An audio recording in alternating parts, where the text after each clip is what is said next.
Hello and welcome to Enchantment of Eternity's live discussion on House of the Dragon Season 3, Episode 3, Rhaenyra Triumphant. And yeah, I'm joined by the great and honorable normal guests. First joining me, of course, my sister, Rhaenyra the Communist. Thanks so much for joining, Alyssa. We here at Rhaenyra's team, we have the type of communism where not only do we literally redistribute your wealth if you're rich, but we're going to make you eat rats first, too. So. And also joining, as always, Darrin. Mo dragons, mo problems. Thanks so much for joining. Oh, yes. Also very excited talking to be here. And also, let's not down talk the rats. From my learnings from Demolition Man, a rat burger is not too bad. So I guess it just depends on how you present it. I don't remember rat burgers. I don't know. It's been decades since I've seen that movie. Anyway. So let's go ahead and jump into the episode. I liked it. I thought this was good. I thought it was a lot of people were referring to it as a bottle episode, which it is for sure. But it's an interesting take of like focusing entirely on King's Landing and Rhaenyra.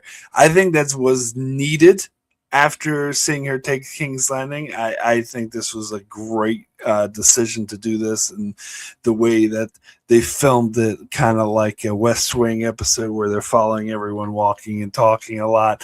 It was nice, but it was obvious that the theme was that she's in over her head and she doesn't really know how to rule a kingdom. And also, of course, the Greens like purposely sabotaged her and made things worse for her.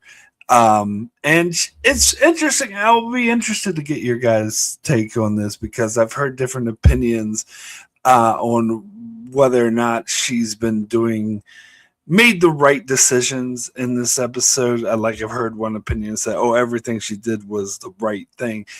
I disagree with that. I think she made some clear wrong decisions in this episode, one in particular, which I'm sure we'll get to, which are probably going to come back to bite her in the ass later. But she made some good ones too. But it's really getting into sort of her mindset of never having been ruled before. And another good point I heard someone make that I totally agree with is that she often in this episode gives her father as an example. I'm going to live up to the example of my father, and she mentions him several times, and it looks like she's holding him up as an example of a monarch. And if we cast our minds back to season 1, one of the themes of season 1 is that her father was not a good king. He was a very bad king and making a lot of wrong decisions. So it seems like if she's using that as a role model, maybe not the best decision to do. And yeah, there were some twists and turns in this episode. So yeah, I think it's another strong episode for this season. Alyssa, your thoughts?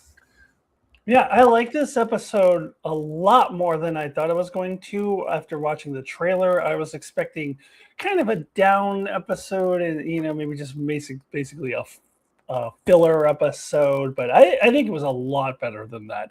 I think this episode, while it was lacking the action and the big dramatic scenes and the big battles and things like that from the first 2 episodes, I think this was still a pretty riveting episode in and of itself. And it just continues to make season 3 the best season by far so far of House of the Dragons. But we do have 5 more episodes left. They have plenty of time to fuck it up, but we'll see. We'll see. But I'm loving the first 3. And this episode, yeah, I just felt like they did a really good job of like making me feel immersed into Rhaenyra's point of view.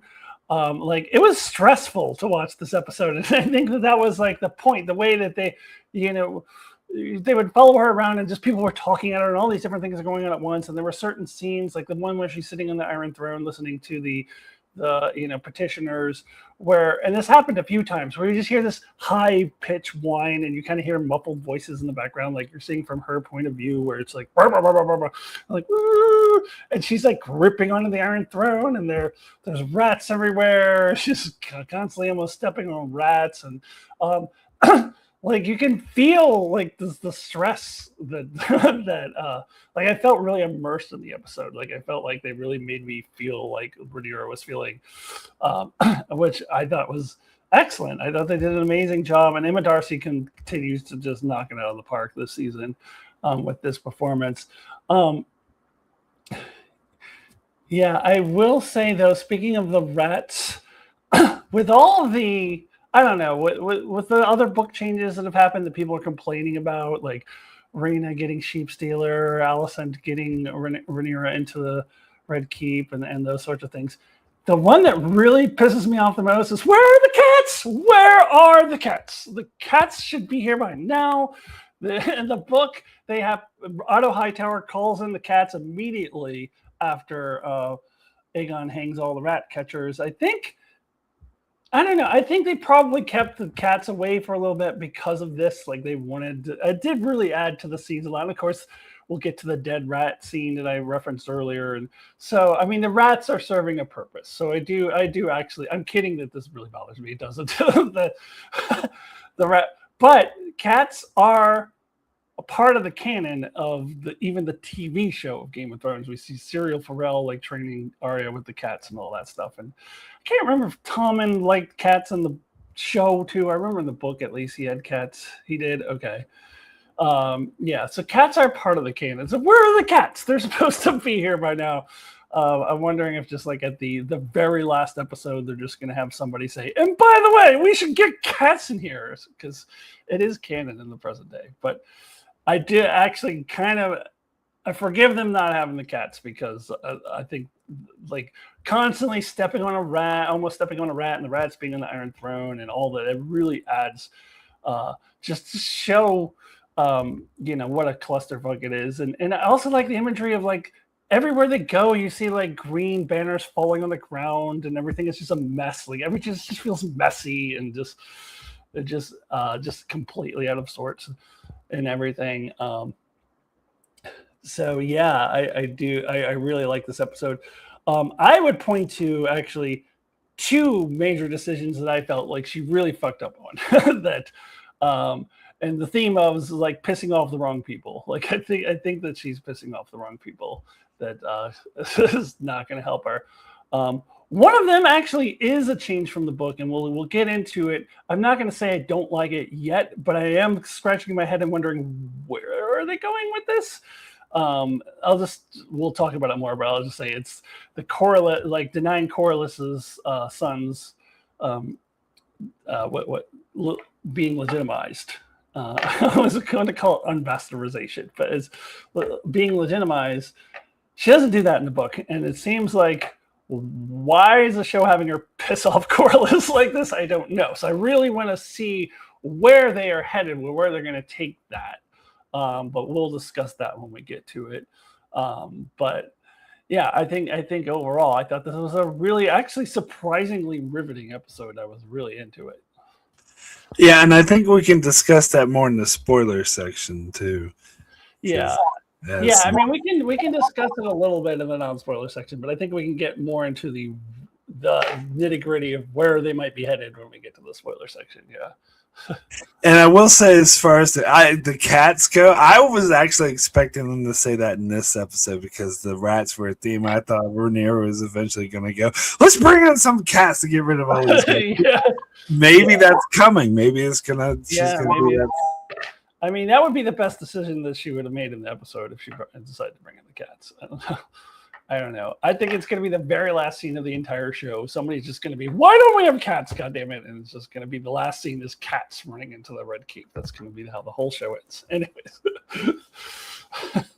Anyways. Yeah, I really like this episode. I thought it was a great season 3 opener.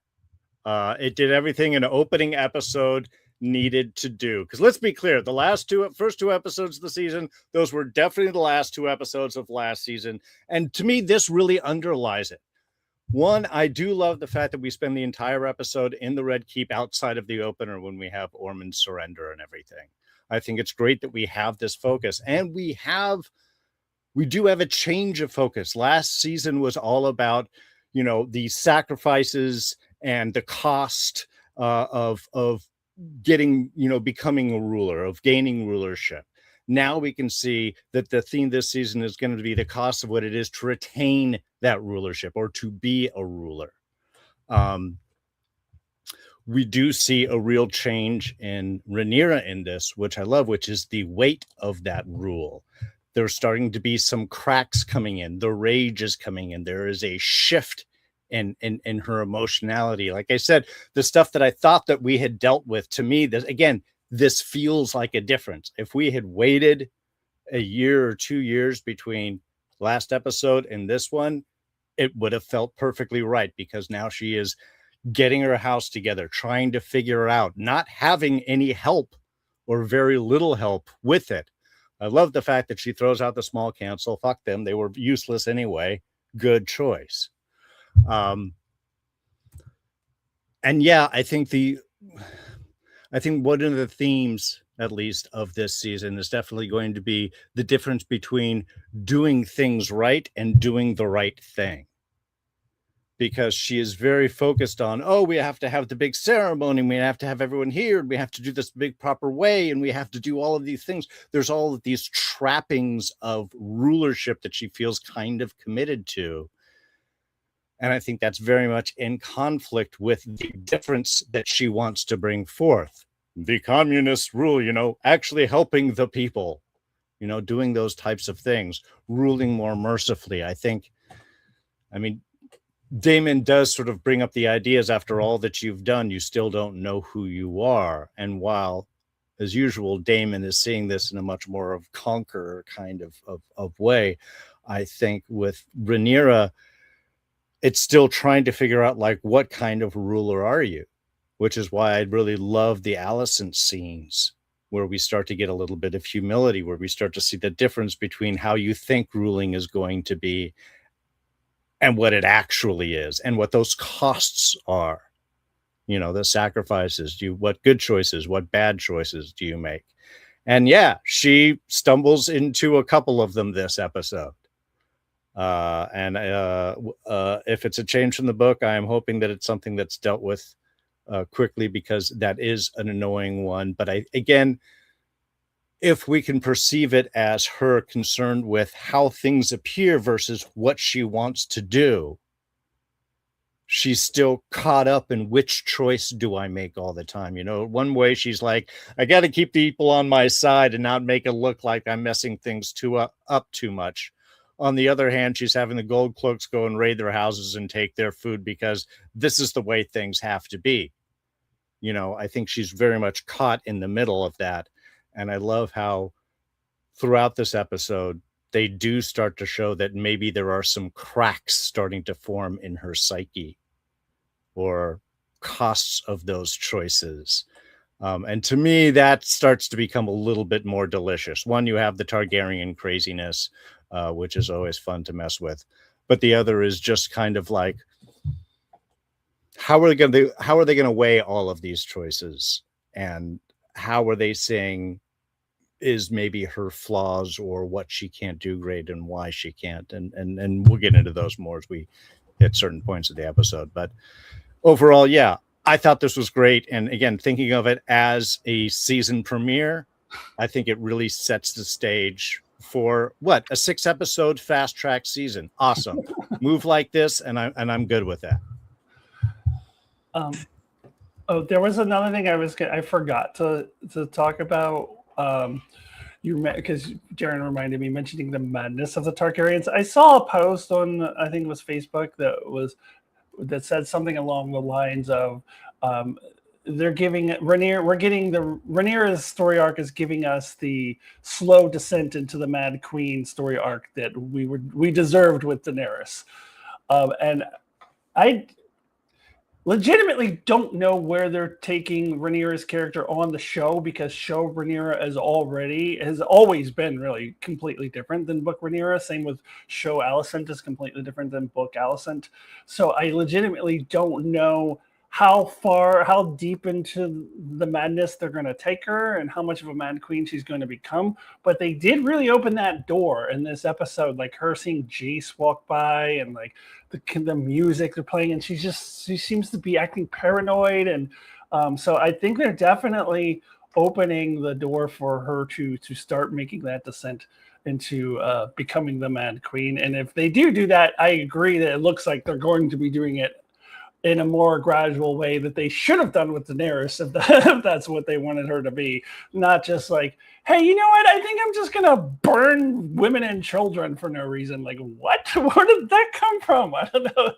So it seems like and I don't know where they're taking Rhaenyra, but where this character, but if they're heading into some sort of Mad Queen story arc, I think they are setting up nicely for it in this episode.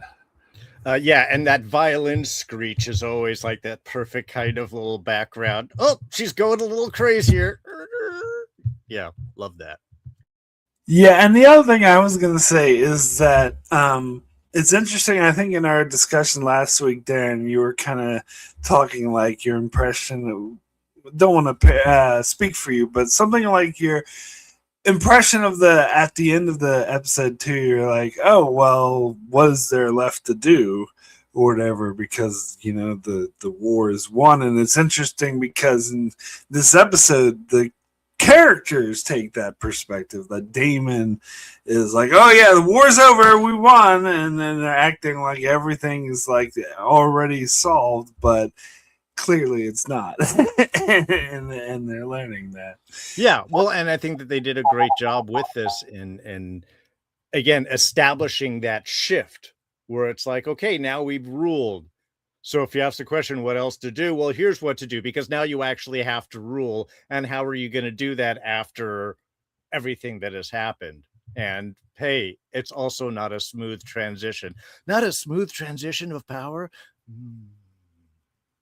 So weird. So un-Westeros. Yeah. But also there's a good portion of Westeros that does not recognize her rule. So, and three heirs who could dispute her claim are still alive.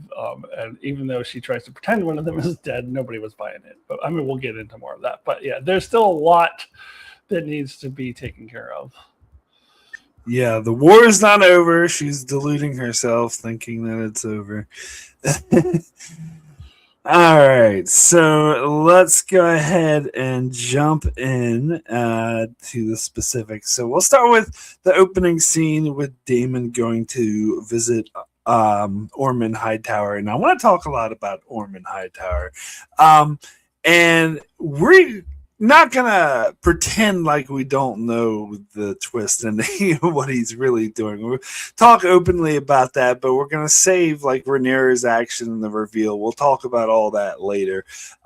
Mainly just want to talk about Ormund, and because I think they're setting him up to be a really interesting character. Because I was thinking about this on the green team, like Otto was like, and Alicent actually were both kind of like the brains. They were the schemers, and they're both like taking off the board. Like Alicent just hanging out in King's Landing, and Otto's dead, of course. And so we just had like Aegon, who's also on the run, but he's an idiot and didn't really know how to be a king. And then you had Aemon, who's just a psychopath and a sociopath that just wants to kill everything, and then Kristen Cole just turned all emo, so he's useless, and Larys is only in for Larys. He's not really Team Green, so I wouldn't count him, even though he is a smart schemer. So I feel like they're filling that void with Ormund Hightower, and I think this is a really great introduction to him to fill that void, to show like how devious he is. And it's also, I love the contrast between what Aegon did in the first episode this season and what he did, because Aegon was too proud and stubborn and refused to bend the knee, even though it almost got him killed. Where Ormund is like, sure, yeah, no, absolutely, I pledge fealty, when he was just lying through his teeth, and he has no qualms of doing it because he's much smarter than that. And I like in the previous episode too, we saw him like take out the perfume and shit because he did that guy smell too better, and he has like he's all like fancy and shit. But this is like showing just how ruthless he is, that he took this merchant and just say, hey, this little boy said, I'm going to kill your mother unless you pretend to be the prince, even though it means you're going to die. Like, and that he knew that they would fall for it, and that he, in the meantime, he, had his own plans. So, and I like Daemon was so cocky and so overconfident that he didn't see this. He didn't see this coming. And so, yeah, I think this is like, even though we saw this character before, I think this is like us really getting the introduction of the type of character he's going to be, that he's going to be the main foil for Rhaenyra. He's going to be the main thing that she's going to have to worry about. And Aemon being a psychopath too, but his side is more like scheming and more intelligent. Anyway, Alyssa, your thoughts on this?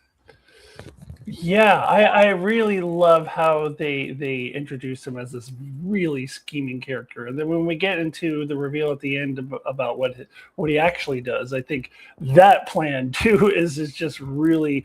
I mean, he's kind of reminds me of like maybe the Tywin Lannister of this show, and I guess Otto was to a certain extent, but that 4D chess playing and being able to, because he knew that they were going to ask for Daeron, so like Daemon is all like, "Oh, by the way, one thing I forgot," and like being an asshole about it, and like acting like he was being very cocky about it, but Ormond saw that from miles away. He knew that they were going to ask that because he went to the trouble of getting this kid to be the fake Daeron. And I think he said they dyed his hair. I think the kid said that. And like they really went all in. And Daemon was like, oh, ha, ha, ha, ha. By the way, there's one more thing. Like, yeah, dude, I saw that coming miles and miles away. Like this guy, I mean, is clearly like leaps and bounds smarter than Daemon is. I don't know. Maybe Daemon could be smarter if he was thinking and not just being just really overconfident. And like you said, Mark, like thinking like they have already won the war, which in itself is not very smart. This scene though, like, having read the books, like kind of tripped me out. I was like, what? This doesn't happen. What is going on? He does not bend the knee. And then they brought out that kid, and I thought about all the theories that I had heard that this was the fake Daeron, and I was like, yeah, okay, they're right. This is the fake Daeron. And actually, some YouTubers had actually talked about in episode 1, the kid with the red hair who was behind Ormond in episode 1, it was the real Daeron, because if you knew what the casting was, like, the name of that actor who plays that kid with the red hair is the name of the actor who plays Daeron. So it was kind of spoiled for people who were like nerdy enough to look up casting information. And then they said, like one YouTuber, I think it was Screen Crush, was like, I apologize, I accidentally spoiled this in my episode 1 review, but I didn't know they were going to try to do this this twist. I was just saying that, like, this is the kid who's cast. It's in the casting notes. This is the kid who's cast to play Daeron. So I wasn't sure, but as soon as I saw them do that, I was like, "Oh, okay, this is what they're doing. They are having the fake Daeron," because I know in the book there's no fucking way Ormund Hightower is gonna bend the knee. Like, that is not a thing. So I knew that was not a real thing, but I thought it was, it was really devious of him. And then by the end of the episode, you just really see what a good schemer and planner he is, and how twisted he is too. Yeah. So yeah, I really, really did like this scene a lot. Yeah, I will say I hadn't heard that theory, and I didn't hear anything about this being a fake. Well, I mentioned it last week, and you said, "I hope that's not true." Did we? Yeah, I mentioned it last week. The theory about how there was a fake Daeron. Oh, I don't remember that. Okay. Well, I wasn't thinking about that when I was watching the episode. Yeah. But like when I saw it, I was like, there's no way they can do this because this would be too much of a change from the book. So I pretty quickly thought, well, this is a fake one. Can't be the real Darren. So I was waiting the whole episode for them to reveal it, and they reveal it. I was like, yes, of course. Yeah, because that would just be too easy. Even if you hadn't read the book, I feel like that would be too easy for them. We got 5 more episodes left, and we have a whole other season. Like he's not bending the knee. Well, no, I mean, I think you hit a good point there. This shows how he is different from Aegon. I mean, to me, it's a great character kind of like reintroduction to show what he can do, and that Ormund is the new Hightower. Otto's dead. Now Ormund is taking his place, and he is very much in the same guise of it. I did love, of course, Daemon doing his Columbo bit. Wait a minute, just one more thing, which I thought was pretty funny because he's not subtle at all with this, and I think we will constantly see how that undercuts Daemon's insistence of being so arrogant is the one thing that constantly undercuts him. And I think that if he wasn't just so assumptive of his own greatness, his own godhood, as he alludes to later on, I think he might pay a little bit more attention and maybe be a little less susceptible to this type of exchange, because something did feel weird about it. But I didn't know what until the whole ending when they did that whole reveal. So,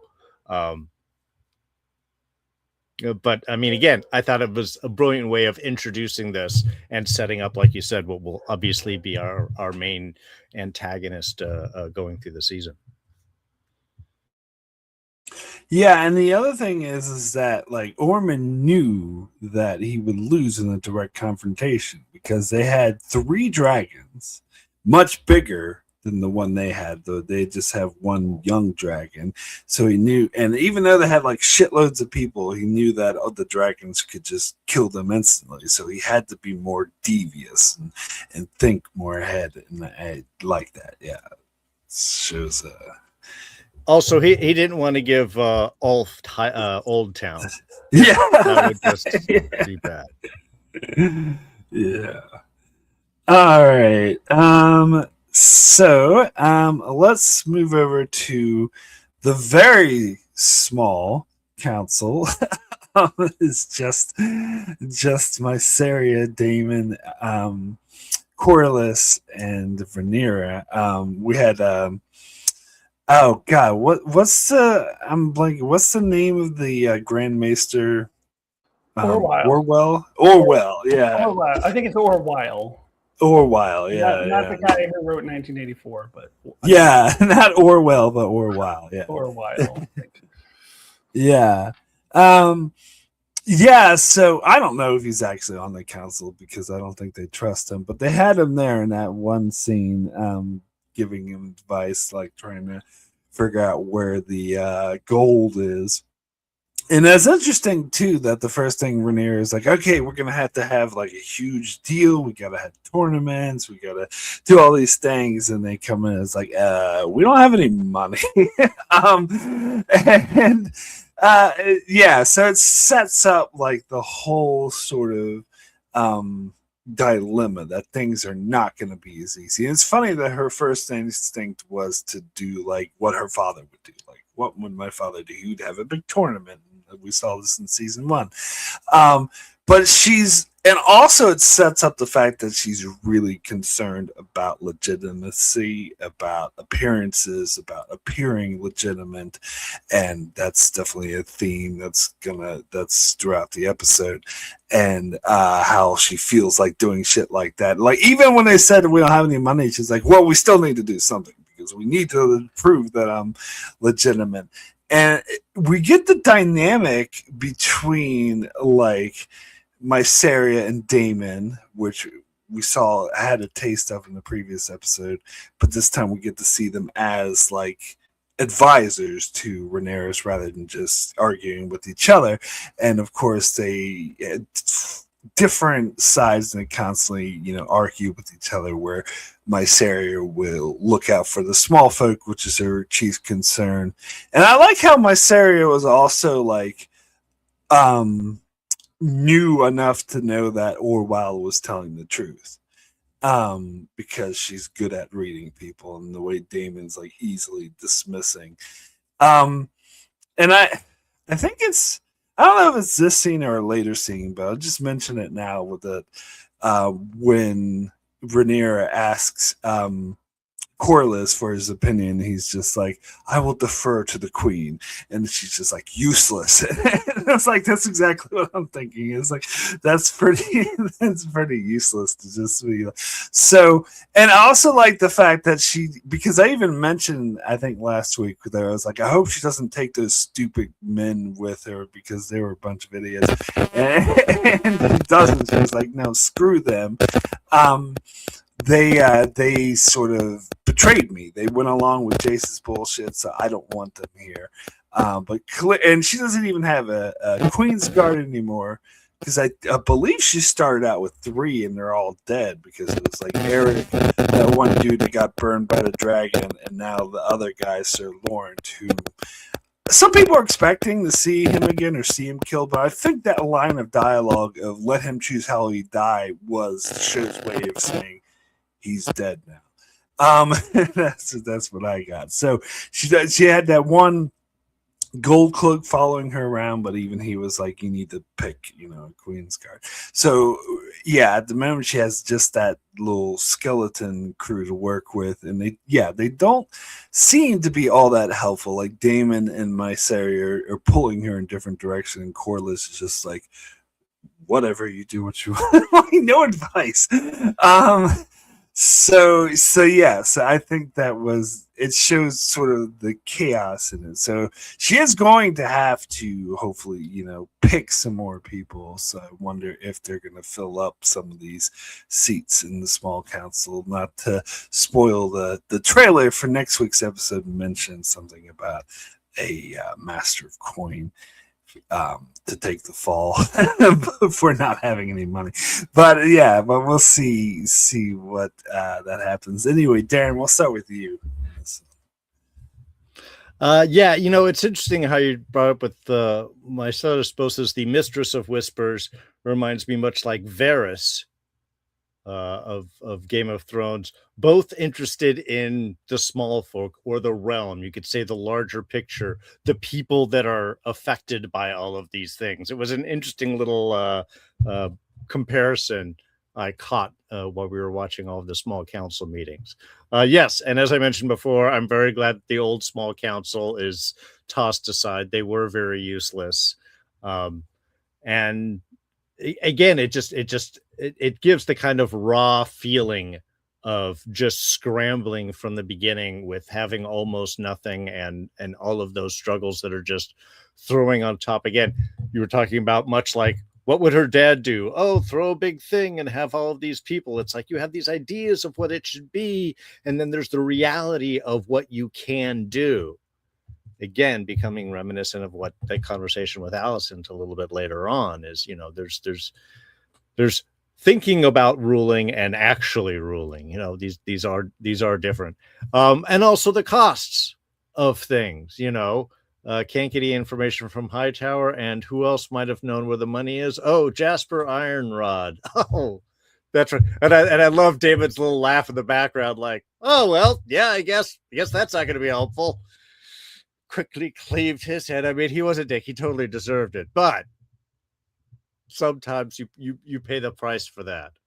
And I'd also like to underline is this scene very much underlines my theory from last week is if Alice Rivers had just killed Aemon, she'd have Harrenhal, because that's exactly what what Rhaenyra offers out is like, hell, give it Harrenhal. I don't need it. I have the whole Riverlands.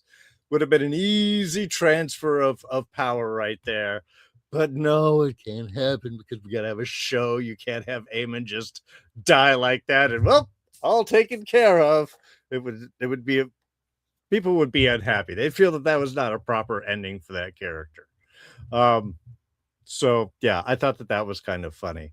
But yeah, I mean, again, we're really setting up a lot of the interplay and the frustration. And again, even from here, seeing the beginning of the Rhaenyra,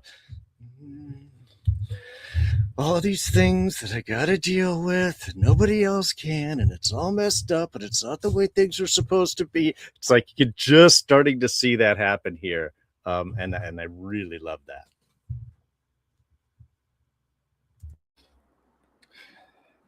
Yeah, I mean, they just start off right away showing us just when in a just pathetic, desperate state Rhaenyra is in, and the show is really dialing up really turning up the volume on this because it's not as bad in the book, and it felt like it was really bad for her in the book, but she has a small council in the book because those guys aren't really like dicks like that in the book. They're not like, oh no, everything you do is wrong, and they didn't like help Jace, and lock her in the room and all that. So in the show, it makes total sense for her to be fuck those guys. I've been feeling that way about those guys since was it season 1 when they first started, or whenever it was she first had those dudes talking to her? Those guys have been annoying. So I don't blame her for leaving them behind, but like in the book they're there, so she has at least that. And I can't remember his first name. He's usually referred to as first name, but I oddly remember his last name, Sir Marbrand. His last name is Marbrand. The guy, the Queen's Guard who helped Jace, who Rhaenyra said, just let him choose his death. In the book, he's like the head of the Queen's Guard. Like he's he's there with her still because he doesn't do that thing in the book. So she has Queen's Guard. She has she has a small council. She had none of that here. Like she's just in a really, really, really sad, pathetic state. This scene right here, like, just puts us into that right away, and we'll just see as the episode goes on, like it's just getting worse and worse for her. So, but I thought, this scene was a good setup for just showing us just how bad it can get for Rhaenyra. Yeah, and another thing I would mention, even though it's not really the scene, but it's interesting how she's refusing to talk to Baela. Because Baela was also involved in allowing Jace to lock her in the room, but she doesn't really have the choice to not use her because she has a dragon. But she's still like giving her the silent treatment or whatever. There was like an awkward sight when she like walked down the hallway, so that's very interesting dynamic there too.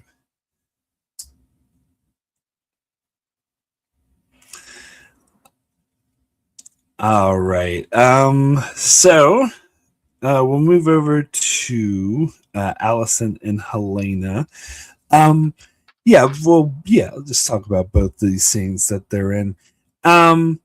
It is very interesting that Alicent was, of course, like upset that, and this is obvious, upset that Rhaenyra killed her father. But she was still like hoping Rhaenyra would let them go, and was thinking that this was a very interesting. Like the first exchange was very interesting. I love the way Helena was just like, "Oh, did that make you feel better about Jace?" And I don't think she meant that like in a snide way or in an insulting way. That's just her being, cutting straight to the point. And I like it. Alicent, I think, gave her a look like, yeah, did it? Yeah, and her response to that was cool too. Was good too. Is like, well, it was supposed to be Aegon's head, but he wasn't there. And then, of course, she like blamed Alicent. I like Alicent's response of, you're gonna hold me responsible for everything that these men do. Like, I don't know what the hell Lower Strong Eye is up to, we do see in the follow up scene that Rhaenyra believes her, because she says, like, this house is so big you can't just have one rat. So it does seem like she's wise enough to see that. Yeah, so that's interesting. And then we get the follow-up scene where Alicent takes a different approach and is a bit more calm. And this is later when Rhaenyra is like more stressed out and everything's stressing her out, and she's asking, like, how did you deal with it? And she's like, tells her outright that, look, you're gonna have to let people die, you're gonna have to do things that you don't want to do. This is just part of ruling. And she's like, no, I don't believe you, because my father was never like that. And she's like, yeah, your father was in, what did he say, in the reality of his own construction, or living in something like that.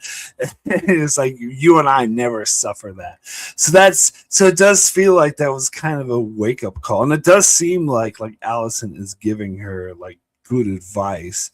And she was like, oh, I don't think this was gonna happen. She's like, well, we'll see.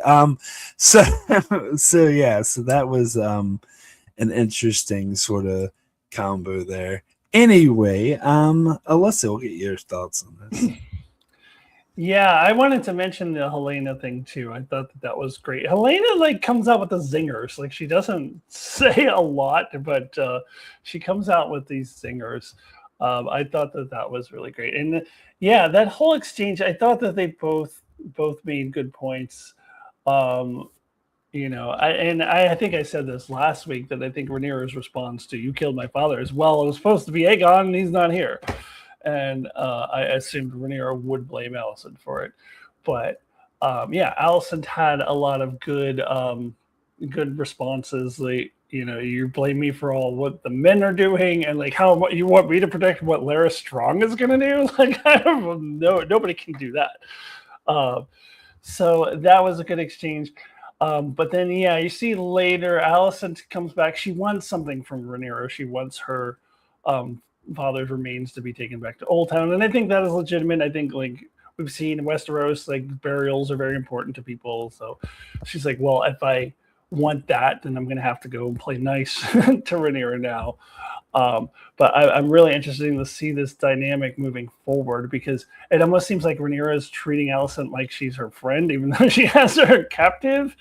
And Alicent is just trying to to survive this, and doing whatever she can to get through it, and just pretending to be nice, like, Rhaenyra, just coming in and being nice and gentle so that she can get what she wants. But yeah, it's interesting to me that Rhaenyra thinks so highly of her father. Like, she's what is the saying? Vision, retrospect is 2020. What is the saying? Like, what am I trying to think of? I don't know. Hindsight is 2020. Yeah, or something. Maybe that's not the right saying that I'm trying to think of. No, but it's the point I'm making is that she is looking back at her father with false nostalgia, because I've been watching season 1, and when she's younger, she can see that her father is making a lot of mistakes, and she knows that her father is not always the best king when she's younger. But now that he's been gone for a while, she's looking at him with a lot more nostalgia, and thinking of him as if he were a great king, and forgetting that no, he kind of sucked, 1, and 2, he was in a time of peace that he did nothing himself to create. He inherited this from the old king, and it was a completely different scenario. He wasn't in the middle of a war that is still ongoing. He didn't have people actively objecting to his claim to the throne. So it's a completely different scenario. And also, he wasn't very good at being a king anyways. And she's really kind of thinking of it. And she's letting her nostalgia for her father kind of affect her her opinion of him and like, oh, he was such a great king and I want to be like him. And as you've mentioned before, Mark, like, no, that's not a good idea. And that's kind of what Alicent was pointing out to her. But I think Alicent really has no interest in really helping Rhaenyra. She just needs to get through this. And Rhaenyra, is interesting, is acting like she's her friend or something. And but so I think we're going to probably get a few more scenes between them this season. So I'm interested in seeing that dynamic continue on. Well, I do think Alicent wasn't really placating her though, because she didn't really tell Rhaenyra what she wanted to hear. She gave her like the hard truth of the situation. Yeah, but I also think that she would rather just not have to talk to Rhaenyra. Yeah. She definitely has to for her own sake. Yeah. I love that Helena gets a chance to play the kind of like the classical fool. You know, she's the one that can tell the truth because nobody treats her, you know, like she's in her right mind. But yeah, I did love the kind of like, because it is a question, is like, well, did killing him make you feel better? Is this how you deal with things? Are you moving forward? And it's like, well, no, of course, not really. Just a thing that had to be done. The scene annoyed me a little bit, but only because it kind of needed to in order to get to the following scene, which is basically getting over the Alicent was right. It's like, look, I did what I said I was going to do. I can't control things that other people do. The guard stood down. The people on the wall didn't shoot at you. Everything happened. I let you come in. It's all cool. On the other hand, it's also like, come on, Alicent, you know what kind of has to happen here, especially considering the question later on about ruling and what has to go on. She knows how these systems work. She can't just let her go. She's got to hold on to her until everything else can be settled. And maybe she can find a way to do that as respectfully as possible. And I do like the fact that they sort of cleared that up very quickly. Mainly because it did give us that great other scene, that reflection of what ruling actually is, the cost of what it is. And Rhaenyra is still a little too, what is it, when the episode opened up, she's like, you know, these halls are haunted, you know, but not by unpleasant ghosts, kind of nice ones. It's like you're still living within the memory, where, like you said, Alyssa, the nostalgia of her father and how things are going to be, and she's not really.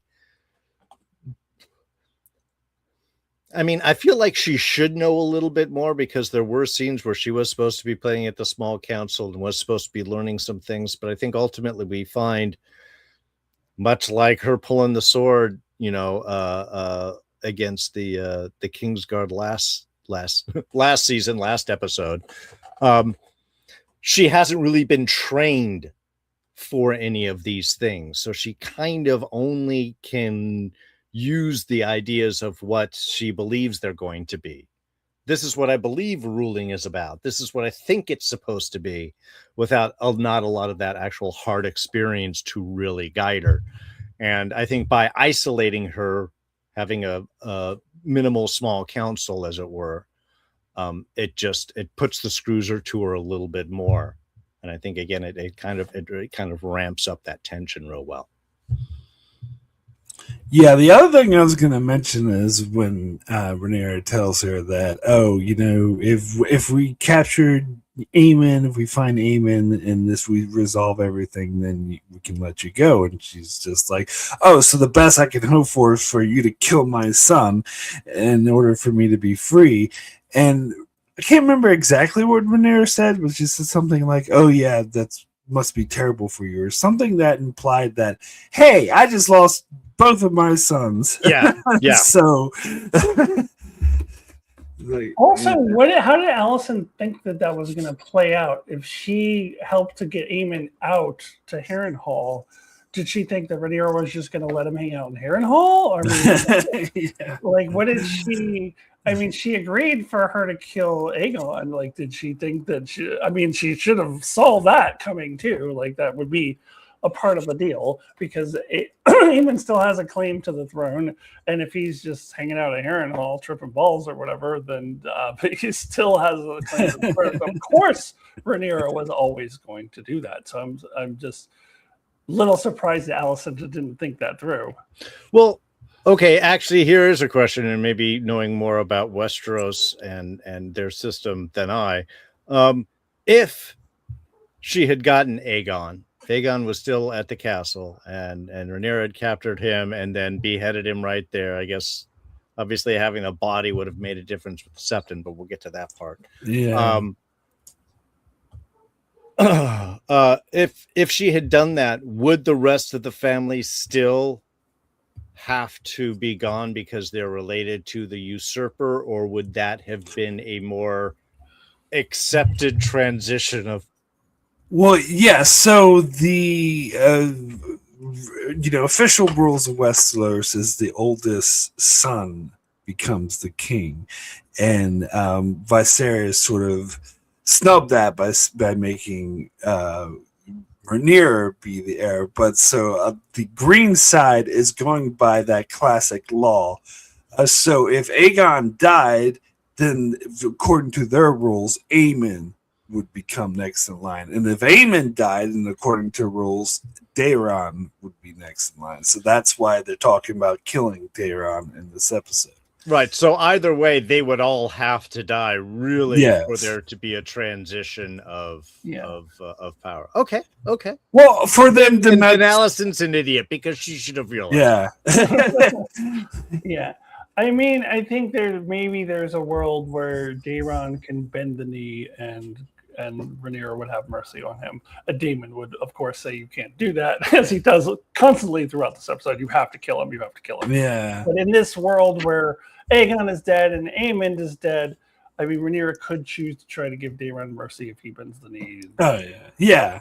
Or send him to the wall like Send she him was to the going wall to. like she was going Yeah. to. Yeah, Yeah. she could do that. Well, it's effectively banishment. Yeah. In some manner would be but the he most has- merciful that could be. Yeah, he has to be out of the picture. Yeah. In some way, or there's going to be claimants to her, challengers to her throne. See, one member of your family does a fucked up thing, it screws everybody over. See, that's But- yeah. but if the three of them are out of the picture, then the Greens on that side wouldn't really have any legitimate claim to the throne. They wouldn't have anyone they could hold up. Yeah. Sure. Okay. All right. Yeah. Very good. All right. So let's talk about Septon. Was it Eustace? In the book, it's Septon Eustace. I didn't hear them Eustace. call him by his name here. Did they use his name? But I think so. I heard other videos refer to him. As because Septon Eustace. Yeah. I think because they're assuming this is the same Septon who's in the book, who's called Septon Eustace, who in the book is actually one of the three accounts of the story. Yes. So there's three different people who have written their accounts of the story, and the narrator of the story who's a maester from. I think this was being written right before Robert's Rebellion times. This maester who's telling the story is relying on these three different accounts, and one of them is Septon Eustace. And Septon Eustace's account usually is not favorable toward Rhaenyra. Yes.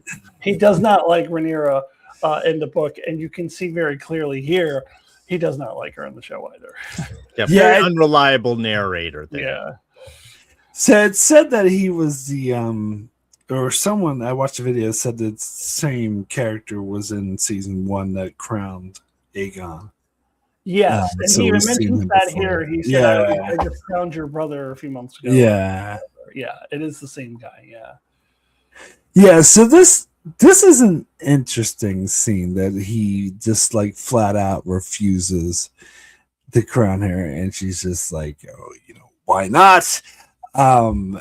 And they have that like argument about, is he dead? Is he not? And she tries to bring up dragons, and he flat out says like, fucking dragons are evil. I don't give a shit about dragons. And it's interesting because it leaves the scene with him warning her, like, do not defy me. The faith is important to people, and if you defy the faith, then this could be a world of trouble for you. And it seems, at least in this episode, she kind of heeds that a bit. Like, she doesn't immediately do anything. I, quite frankly, was expecting Daemon to walk in and take his head or something like that. I guess he would have if he was there, probably. But yeah, I don't. Yeah, it's going to be interesting to see how this plays in, how the faith doesn't legitimize her, because this, as I mentioned, was like an important theme about her wanting to appear legitimate. So I do wonder if this is going to be an ongoing sort of struggle, or if she is going to do something drastic about this. Anyway, Darren, we'll start with you on this one. Well, as I've mentioned before, I think Rhaenyra's signature move should be the throat stab. It seems to be applicable right here too. Screw this guy. What a dick. Also, are his requests really a thing? Like, he's got to see a body and, oh my God, we got to be sure we do this the right thing, the right way. That, what if there's an error? What if there's a problem? I'm like, well, the king's gone and the queen is now here. I don't really know how things typically work, but usually that's like the main part, is who's sitting in that chair. Also, I'm sorry, you're going to talk shit about dragons to a Targaryen? Haven't Targaryens like been the rulers of Westeros since Aegon the Conqueror? So I don't know. Yeah, to me that would have been a definite Daemon come in and behead in that particular moment. So it's kind of frustrating having this argument. I am really upset that this guy is not going to die for his insolence, because obviously he writes the history later on. Maybe it's an incomplete history. Again, well, the show could change that. Yeah.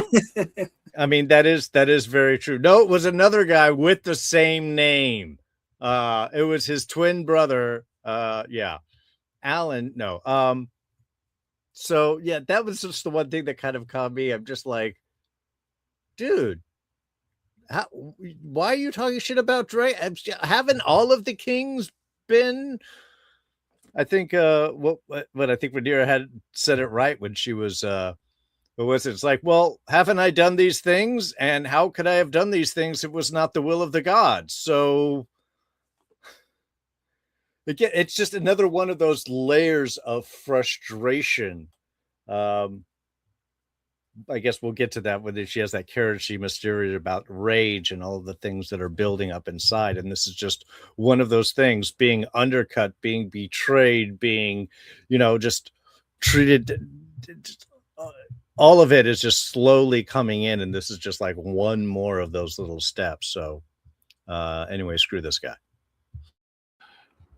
Well, to be fair, if she throat stab him or Daemon comes and cuts off his head, then the next Septon is probably not going to go, oh, you killed my my Septon?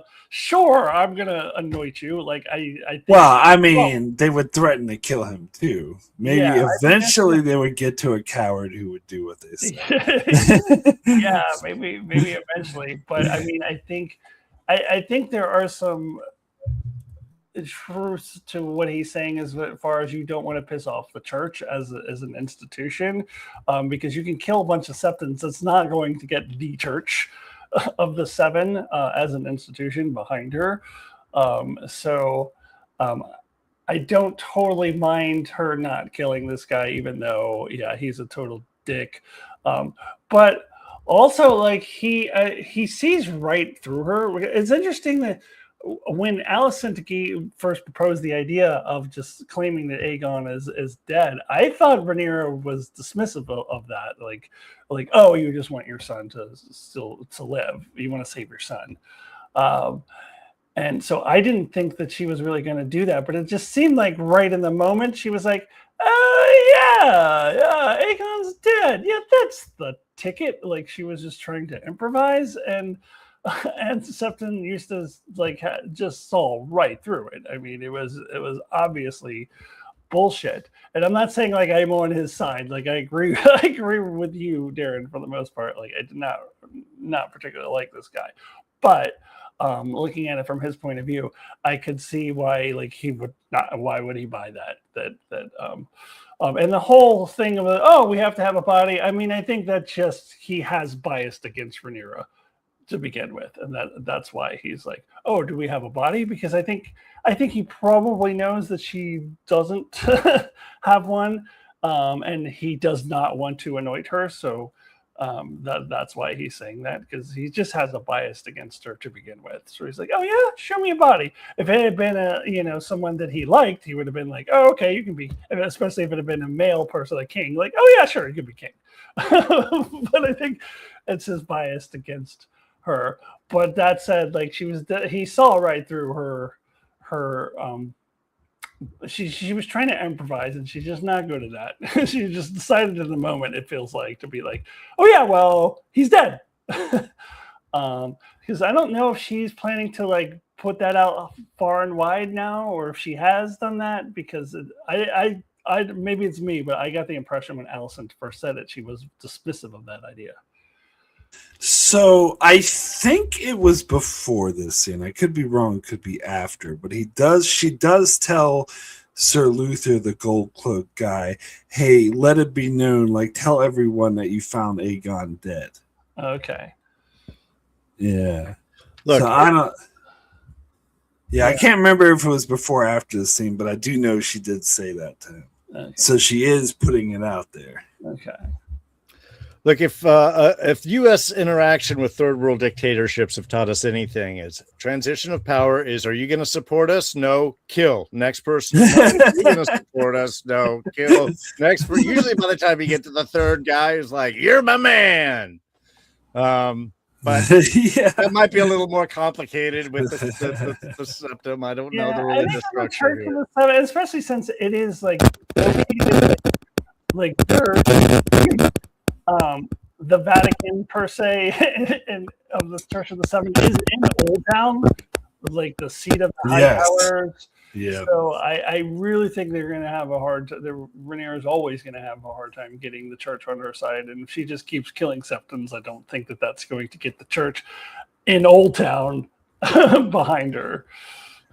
That's an excellent point. That I can go with right there. It's definitely not, but she can still have her show of being crowns coronated. See, this septum coronated me.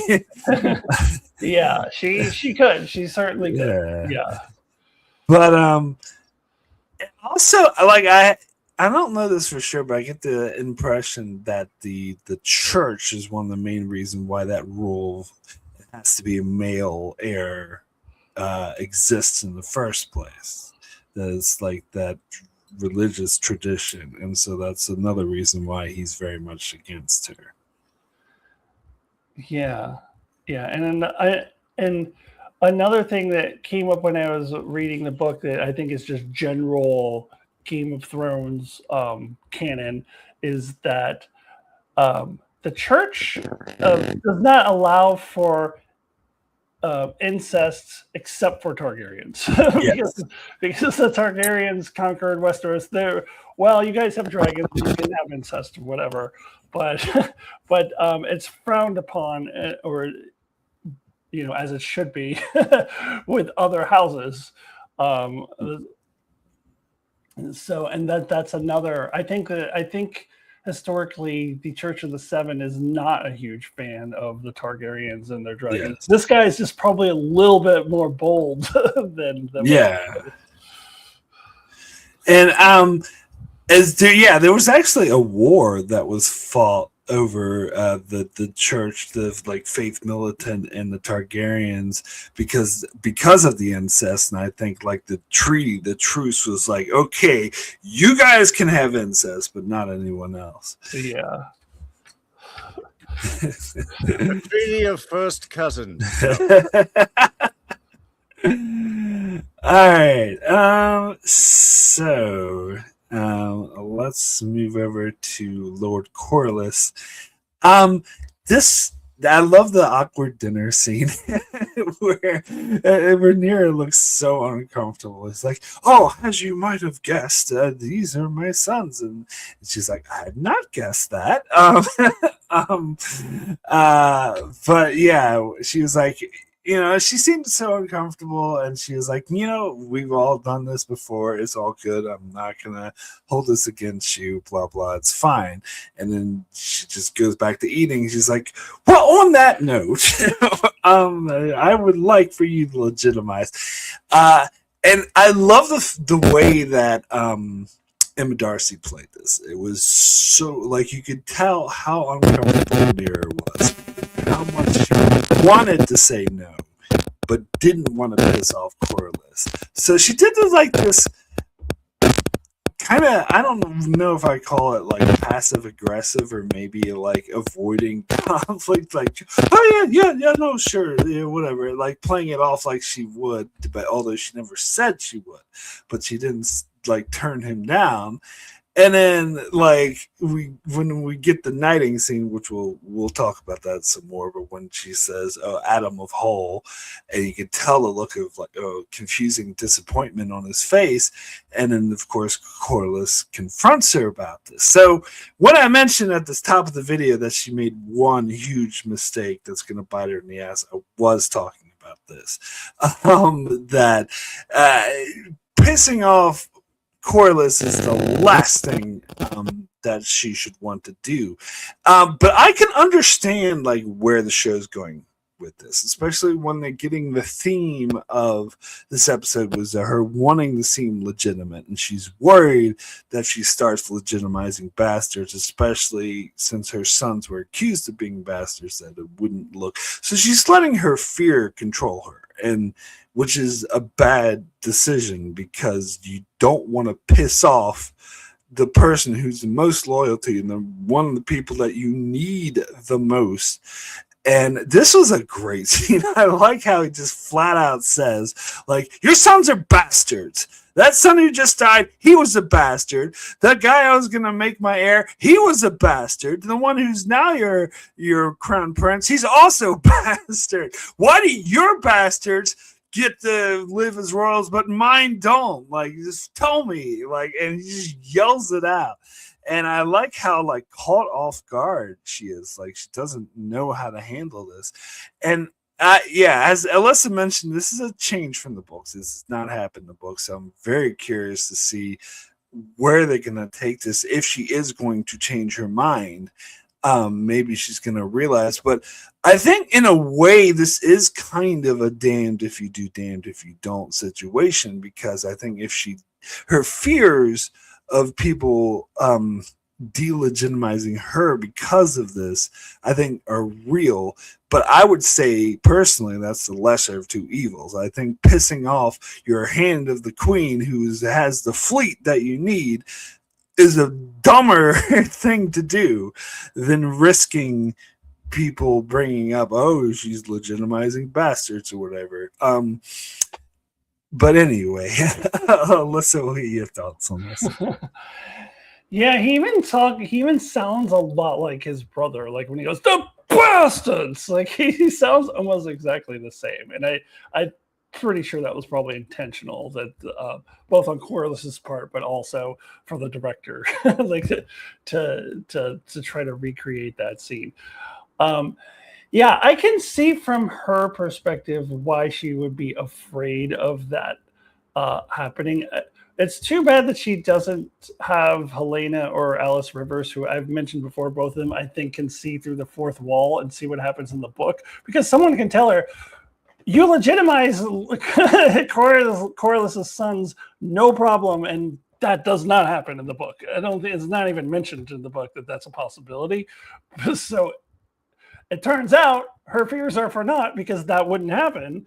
But she wouldn't know that. So I can see from her perspective. It makes sense to me. But I agree with you. I think it's definitely the lesser of the two evils. Like,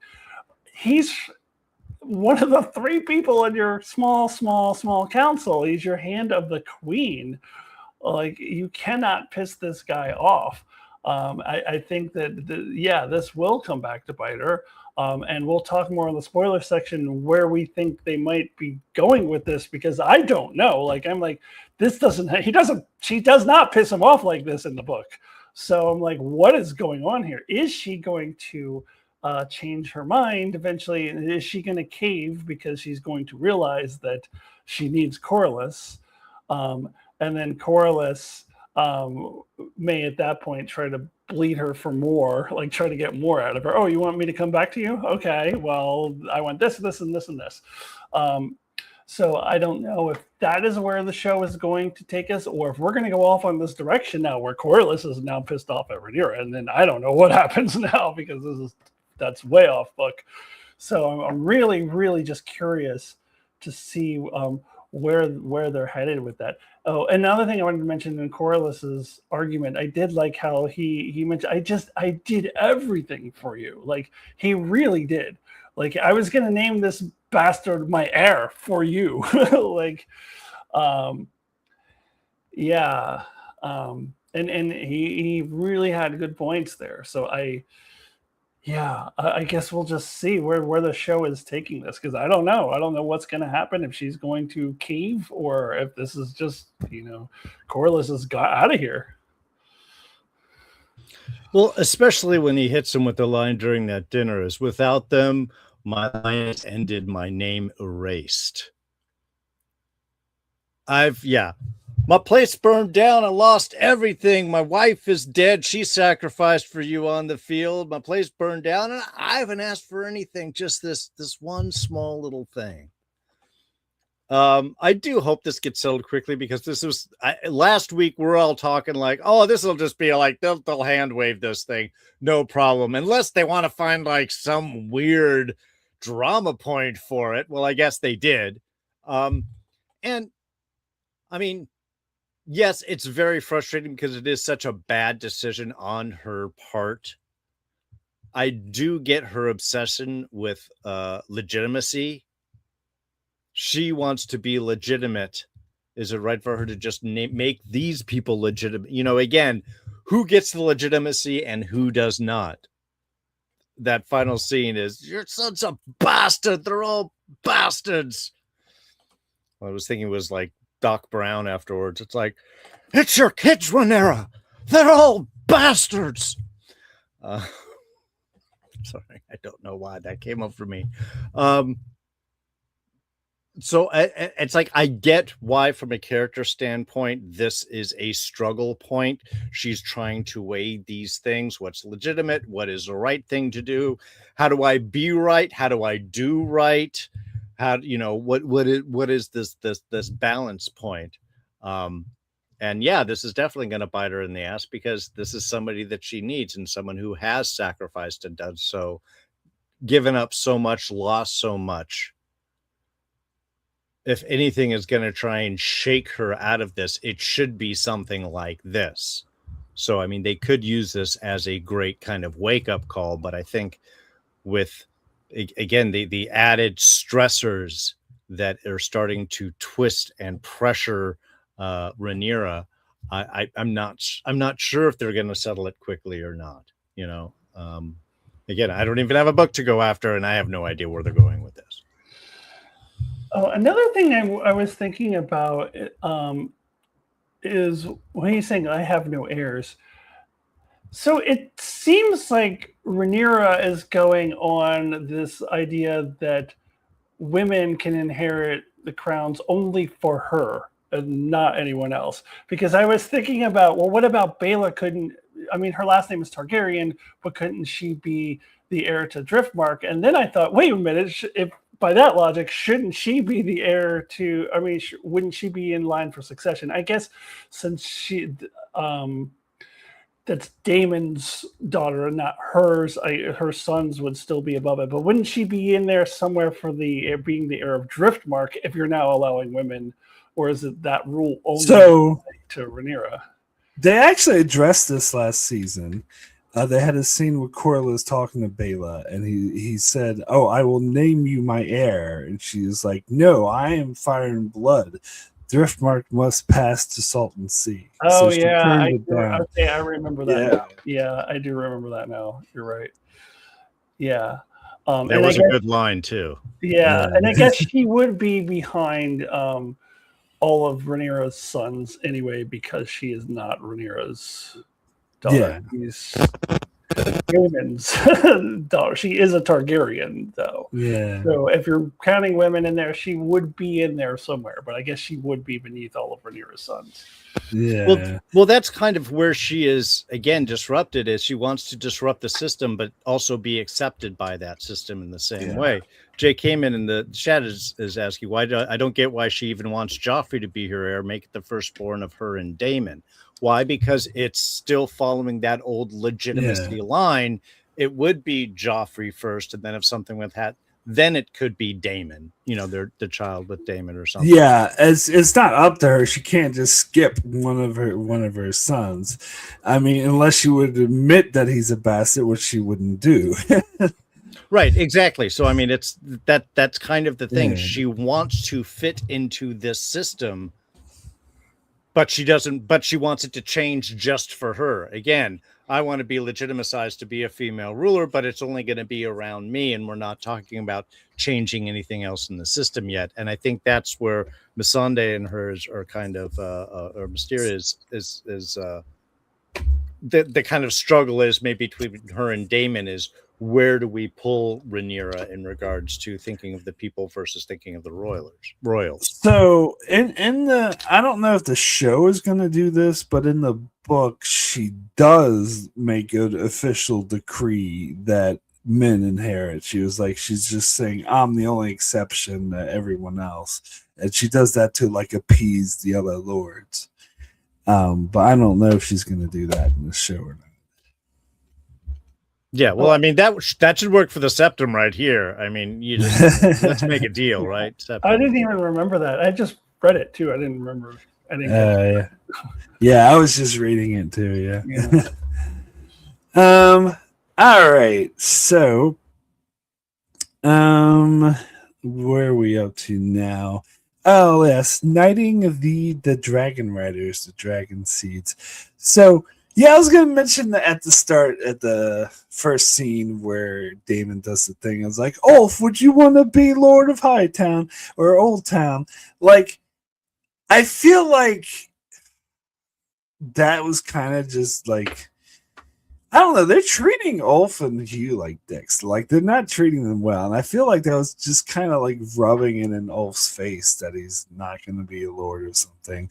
Because he was like just saying that to piss off Ormund. Like, I want to make this scroungy little commoner just to piss you off. And then when they have the scene where they're knighted, it's like, and Rhaenyra is like, oh, this is a big day for you all. But Rhaenyra doesn't seem like all that interested. And Daemon's just like, yeah, whatever, in the name of whatever and that and whatever. Okay, your knights now, go away. And I like how they ask Ulf like what he wants to be called. He's like Targaryen, and I was like, no, absolutely not. Like, out of the question. Like, right away, he's like, oh, I don't know, White, I guess. It's like, okay, Ulf the White, Hugh Hammer, and then I already talked about Adam, how he's like Adam Hole. Like, what? You know, so it was supposed to be, yeah, and just the way they went through it. I like how, and Alyssa mentioned this earlier, how that throughout the entire episode, there's all the green banners flying down. I like even in this scene, you see like the, the banners just flying in the background. And then, of course, Hugh confronts Rhaenyra about having a house, a place to live, and with his wife, and she apparently went to Tumbleton, which will play in an important thing. And she's like, oh yeah, you must send for her at once. And he was like, well, yeah, when can I expect this house? And she's like, oh, I got all this shit to do, I'm busy, I don't even have a small council or Queen's Guard, I'll get to it as soon as I can. Kind of blowing him off. And I understand her perspective, like she does have a lot of shit to worry about, but I feel like maybe, just maybe, they should be a bit nice, especially Daemon, should be a bit nicer to the guys with massive dragons. just weapons of mass destruction. I don't know. That's just what I'm thinking. Anyway, Alyssa, your thoughts on this? Yeah, I mean, it just goes to show, just like, even though we will talk about Rhaenyra does try to do good for the common people, they're highborn and they just always have been. And this is just, they can't help it. They just look down on lower born people. I mean, they just naturally do. and I think Rhaenyra generally probably does want to help Hugh get his house. But yeah, he's never going to be on the top of her priority list, especially when she has a gazillion other things happening. I just think that they kind of look down on them just by nature. Like, you guys are lowborn, they can't even help it. They're just going to look down on them as inferior. Although I don't disagree with Rhaenyra saying hell no to naming him a Targaryen, because that makes him in line for the throne. Then he's in there somewhere, because I believe he's Daemon's half brother. If he's legitimatized, then you throw him somewhere in the line of succession. He's not the next one, but he's in there. He could have a claim to the throne in a world where maybe Aegon and Aemon are dead, and he would be in there. So you definitely don't want to name him Targaryen. You don't want to legitimize him. But at the same time, just the way they're so dismissive of them all the time. And yeah, I got the same impression too of that opening scene. The Daemon was just kind of like mocking Ulf. And just like, because we saw how Daemon reacted to Alice Rivers asking for Harrenhal. Like, you have no name, you have no title, you can't have a castle. That's just ridiculous. We forget sometimes that we're following these characters who are these really snooty high lords who are just like really think highly of themselves, and we don't often get a perspective from the common people, which we did get that a lot more in season 2, and we get that a little bit with we haven't got a whole lot of Ulf and Hugh's perspective yet. We had that one scene in episode 1 where they were just sitting around talking, but yeah, we're starting to get a little bit more of that, and we see that they're the highborn nobles just don't think highly of the lowborn, and I think that's what's going on here. Yeah, this is the change that Rhaenyra wants to make, but isn't actually making because she's looking at the wrong change, I think. I had to laugh when you were talking about, and poking fun of like, yeah, would you like to get this commoner Old Town? And I'm thinking is, yeah, this commoner on a dragon. It's just it's not, even if you are the one thing that's reserved for only those of old Valyrian blood of royalty, and now you have these men able to ride dragons for you, and you're like, yeah, but you're not like really real people.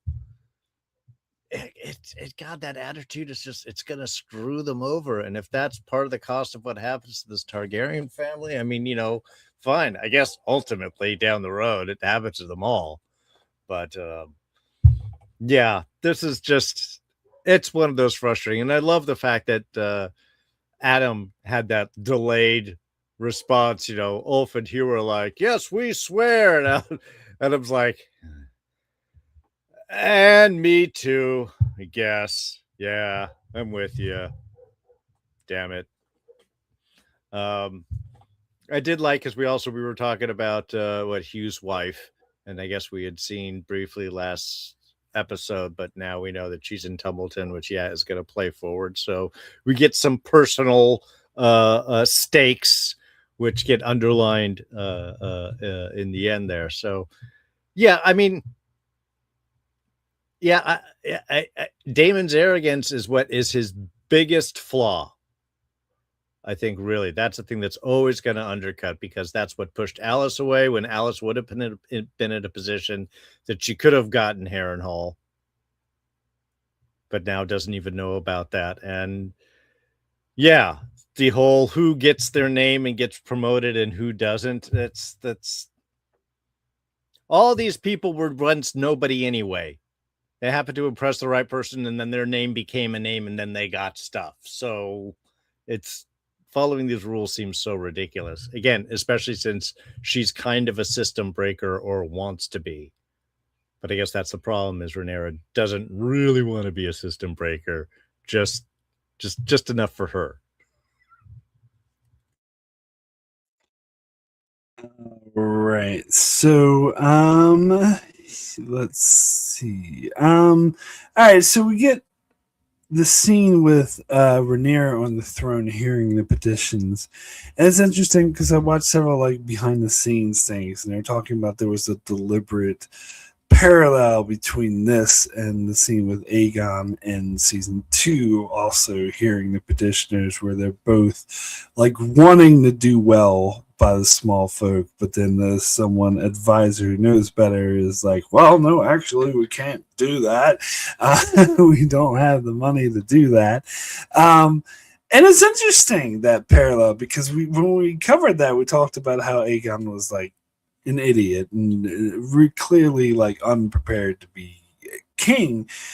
But it's interesting that Rhaenyra comes off similar to that. Like, she seemed very uncomfortable sitting in that chair. They did the whole thing with the pop sound and the sounds to show that she doesn't really know how to handle stuff like that. So she was also not handling it very well.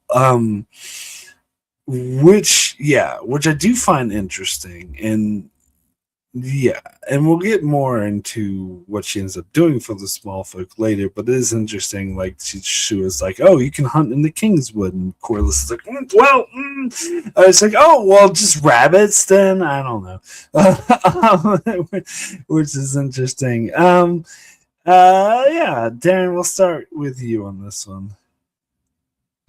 To me, this was really interesting because right before this scene, they seem to make a very particular note of saying that she is just starting her cycle. So part of the things that she's going through is, the discomfort of that. And she's bleeding, she's getting cramps, she gets a tea later on to help deal with that. And I'm honestly, which she refuses to drink, if I remember correctly. They don't see her drinking. Yeah, she's just staring at it and so on. Yeah. And I'm kind of curious what they are underlying or what they're trying to say with all of this in regards to her ability to rule, because we already have that signs that she's been kind of like under stress, and it makes sense. I mean, it's been a battle. She has suffered a lot of loss as she comes to the throne. She's got a lot of complications. There is no money, there is no food, there is all of these things that she has to deal with, and on top of that, now she is starting her cycle, so that's giving her additional physical complications. And again, I'm not looking for an answer here. It's really more of the question is, are they using Rhaenyra's femaleness as a weakness, or is it just as a different set of things that she has to deal with versus somebody else? Is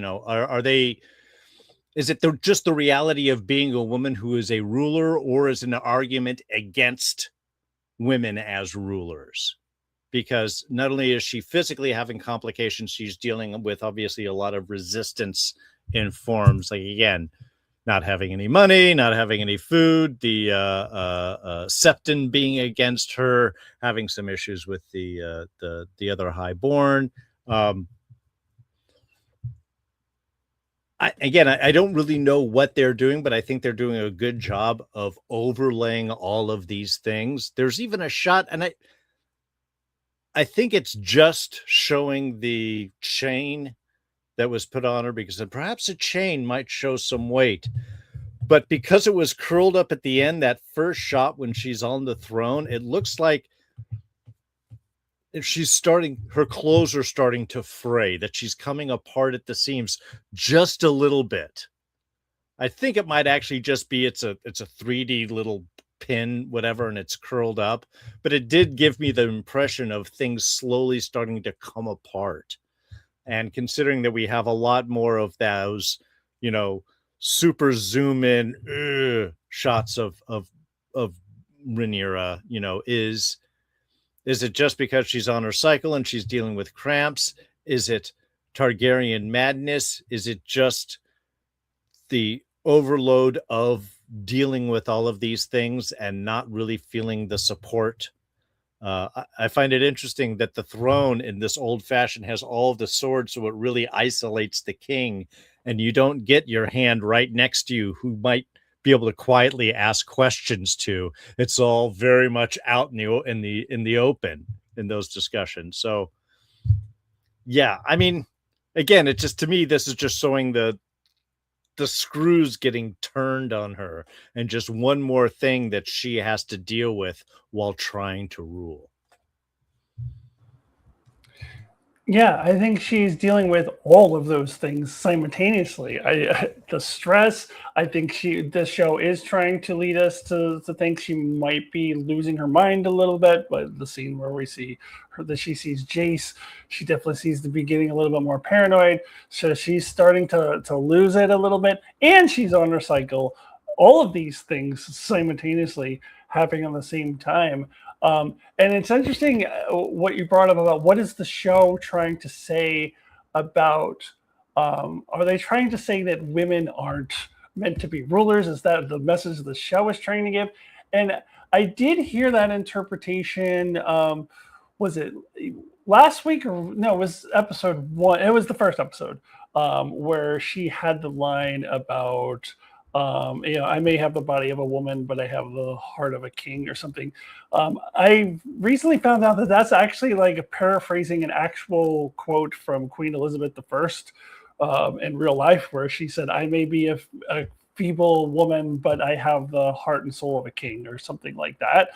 And that to me is not the show saying that. That to me is Rhaenyra internalizing that. That's internalized misogyny. That is her internalizing the patriarchy, that she believes that because that is what she was raised to believe. So I do also think that we see her having maybe frustrations with her own female body. When she finds out she's bleeding, she's like, fuck. She's like, fuck. Like, I think that this is not said aloud, but reading through the lines, I am seeing that she is feeling frustrated with her own female body, that she's feeling frustrated that she was born a woman, which she shouldn't, but that is what she was raised to believe her whole life, that women are weaker, and she has internalized that. We saw that in episode 1 when she had that line. So I don't think the show is trying to make that point. I think the show is telling us that Rhaenyra believes that, because that is what she's been raised to believe. Sure. So I think I actually found that to be really interesting.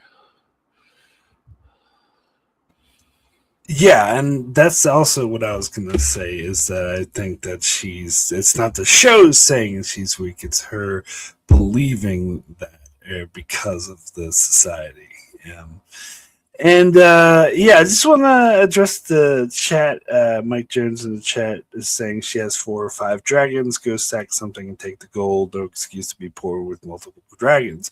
Well, she does later tell Daemon to go to the Eyrie and collect gold, and she does send ravens to all the houses asking for tax. So it kind of does that. I think the threat of the dragon's implied, but yeah, if she actually took 5 dragons to every castle and give me all your gold, that is not tenable. That would not be a good way to rule. Well, and Daemon actually later on, jumping ahead slightly, Daemon actually suggests that. She's like, you have 6 dragons. Aegon the Conqueror had 3. We could take Dorne. We could take the Free Cities. Yeah. We could take all these areas. So, yeah, Daemon is, in fact, advocating something like that, as we can just go and take. But very seriously, or specifically, Rhaenyra pounds back about the danger of too much power. The warning against just believing in your dragons. And I think that that's a fair point, because Daemon is saying that, but has he forgotten they're already 3 dragons down? one of which was taken down with just mere people with those ballista or scorpions or whatever they're referring to. It's like they're not indestructible. You still need to be smart, and it's also like conquering isn't ruling. And I think that's probably a little conflict between Daemon and Rhaenyra. Is I think she really wants to rule and is like, I have to show that I can rule, not that I can just go and destroy people. And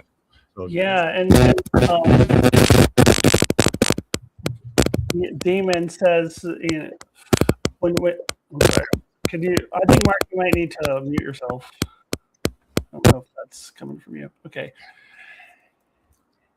Yeah, her response to Daemon is just like, well, why don't we focus on King's? Why don't we focus on this right now? Let's worry about this right now. Let's worry about King's Landing.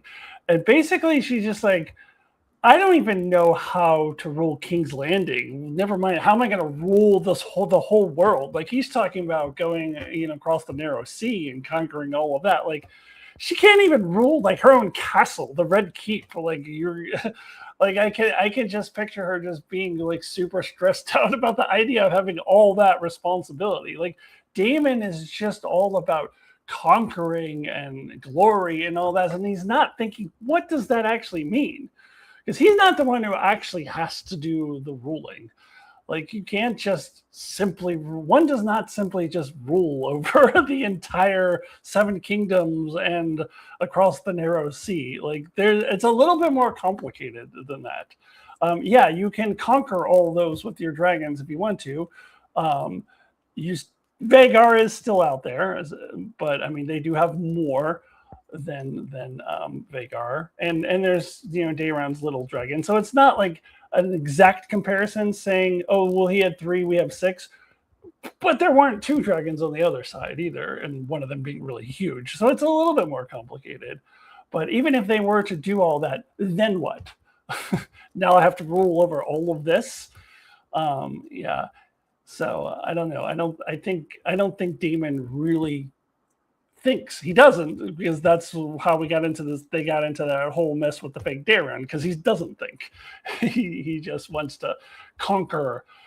And win glorious battles and all of these things, but he's not really thinking realistically about how things actually work. And also, Mike, just in the chat, Cersei is an entirely different creature than Rhaenyra. So yeah, Cersei with fried dragons, that would be an entirely different equation right there. Well, I'm sorry, that brings up old discussions of Game of Thrones about Daenerys, the Mad Queen. Like, Cersei, if she had dragons, she would be way more mad and way more destructive than Daenerys. But anyway, you just piss me off. But anyway, Mike also said earlier in the chat that Daemon advising her made me think that he would be a good king. I have to disagree with that. I think that Daemon would be. I think his advice is bad. It's like, go conquer Yi Ti. Like, Yi Ti, that's like way the fuck far away. Like, they can't even pay, like, for the to do shit in King's Landing. They can't even control King's Landing, and they still have all this shit war going on in Westeros, although I think he's in denial of that being over. So I think he's way too ambitious and way too we can do anything. And she's actually, this is one of the places where I agree with her, where she was like, no, like my dad warned about like the too much power or using the dragons. And that's the other thing. Like, if you go around just using dragons and just like killing everything, then that's not really gonna work. And it's out. interesting that in season 1, when they brought in the whole Song of Ice and Fire thing, that makes Aegon's conquest a little more noble, because he's not conquering Westeros for himself. He's conquering it for this noble cause, this vision that he has, that we have to have our dragons and we have to be in ruling Westeros so that we can fight back against this winter coming, this big threat that's going to come in like 200 years or whatever. But so it kind of makes Aegon's conquest I mean, it's still a conquest, but he's not doing it for his own power. He's doing it because he's seen this vision, whereas Daemon is doing it for his own power. So it's actually not the same thing. Yeah. All right, so let's move over to the banquet of rats. I really like this scene. It was a great scene. And it is. I think this, this is not what she was like in the book, but I think it makes sense for the show and how she's been betrayed, because Myceria has been betrayed as being all about the small folk, and that Myceria is a very close advisor to her. And she even brought up how in season 2 they used the small folk against the greens, so they know how dangerous they can be if you don't keep them happy. And I do like Rhaenyra's reaction about hearing about all these lords were just hoarding the food when there wasn't some. Well, fuck that! I'm gonna go in and steal them all and mock them to their face, which again might not be good in the long run for her to just piss off all the lords in King's Landing, but I thought it was awesome. And she certainly made a lot of friends with the small folk, which is important. I do like the Manderley guy, where he was just smiling and laughing. He's like, well, what are you smiling about? I'm taking your shit too. He's like, yeah, and I deserve it too, but whatever. But he was like, that was still nicely played, and he seemed impressed. But then he was like, well, let's see how long it takes them to remember who actually started the blockade in the first place. So I've heard some people talking about him, and they were wondering if he's going to be like a foil, a villain. I'm actually thinking maybe he's going to be an ally. Maybe he was trying to warn her by doing that. I'm not sure. I could even see her putting him on the small council. I think that would be very interesting. But yeah. Alyssa, we'll get to you. Yeah, no, I was thinking more along those lines too. She's going to put him on a small council. I think they introduced him to be an ally, and the Manderleys in the book are her allies. I don't think that we actually really meet any of them in the book, as far as I recall. I think they're just. I've talked about before how I'm listening to the audiobook, and they're just droning on about, and Lord what's his name, and Lord this, and Lord that, and Lord this. I think that they listed off the Manderleys as being allies to her. I don't recall that we actually meet one.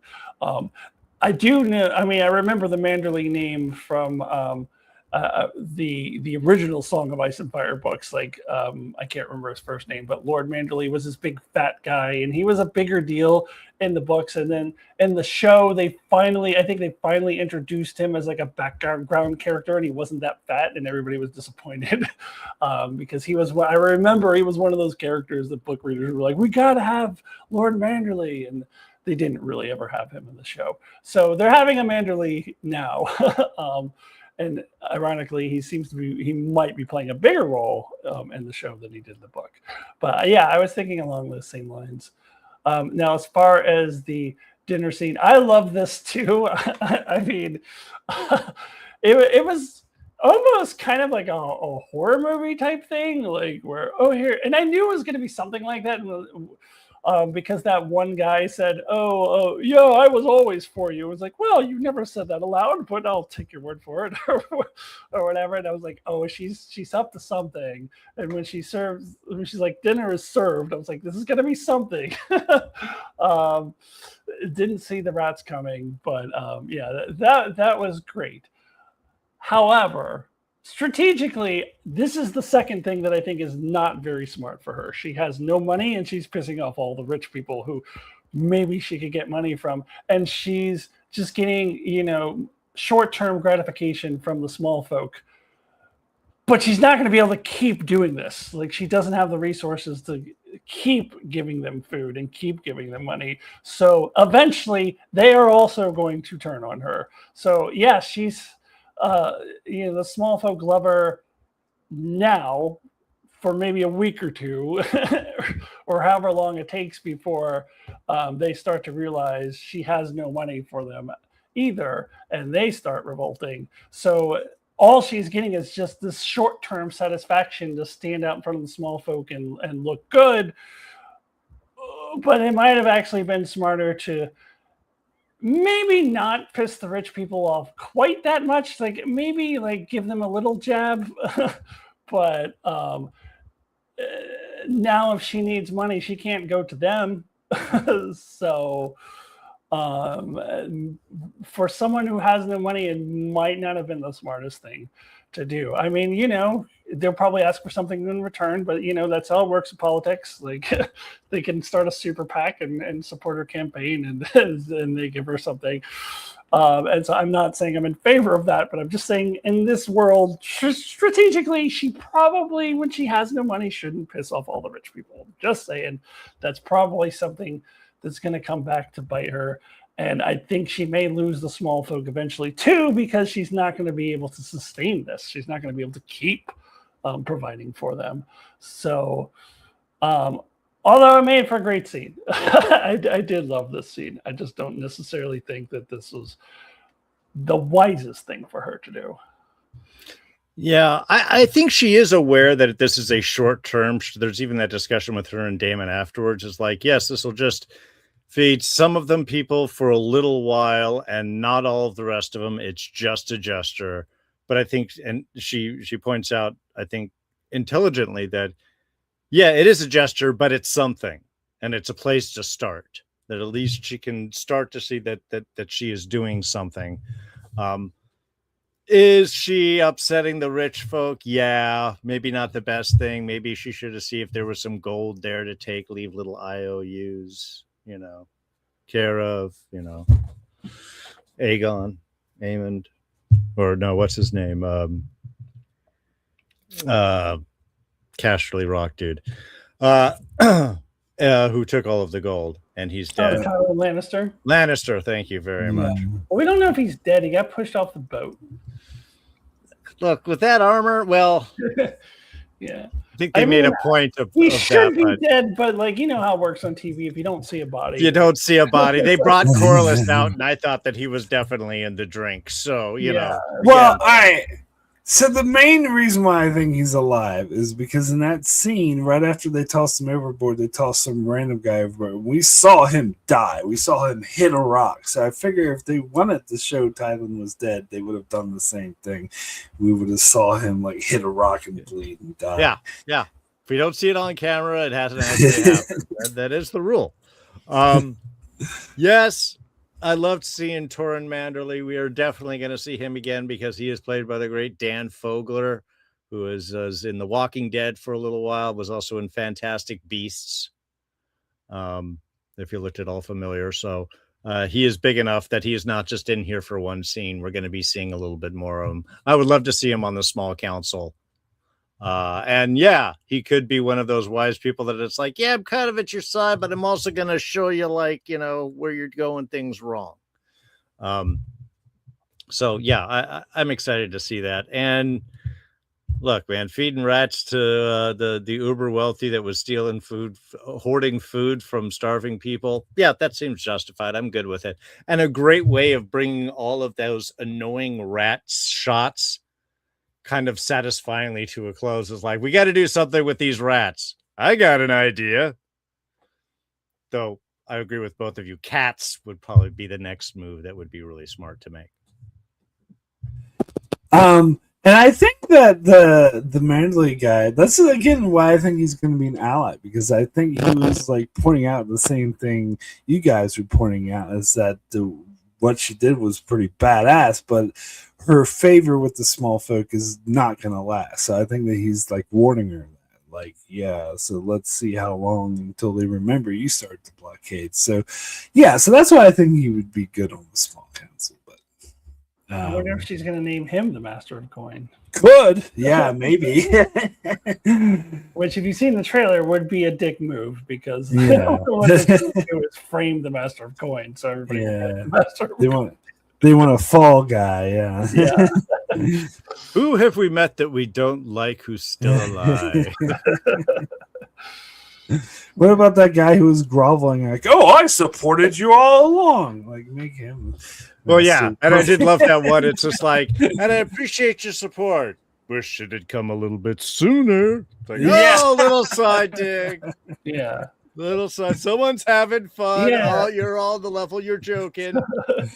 Yeah, no, it's something like it was like, oh yeah, I've been such a supporter of yours. And she was like, yeah, I never really heard you say that aloud, but okay. I was quietly always a supporter of you. Yeah. In my mind, I said various speeches. Yeah, as soon as he said that, I was like, oh, she's up to something. Like she's gonna, there's something's gonna happen here. Yeah, that I actually surprised me. I should have known, but I did not see that one coming. Who cooked all those rats? There's a chef. Yeah, there was a chef. Like, and there was some greenery. They had a little side dish. You know, the presentation wasn't bad. I don't know what is traditionally served with rat. But I like her point. She was like, well, this is what the common folk were eating, so now this is what I'm serving you. Yeah. But and I love how she ended it too. It's just like, and this is what I'm going to expect from the people here, and good night. And I stand at the lead. And we are done. But I will say, so one thing I did see coming is the final scene. We get to where Rhaenyra says, goes to Alicent, and it's like, I got Daeron, do you want to go see him? I was like, okay, so this is when we're going to get the reveal that this isn't the real Daeron. And I do like that. Like, that was such a good... I thought that maybe Alicent would lie and try to... It's interesting that, although she didn't tell Rhaenyra, she just made it obvious. Like, the look on her face was obvious that that was not her son. Because she could have been like, try to play it cool, like, oh yeah, no, sure, it's totally my son, because she knows that her son would be safe and not have to go to the wall. But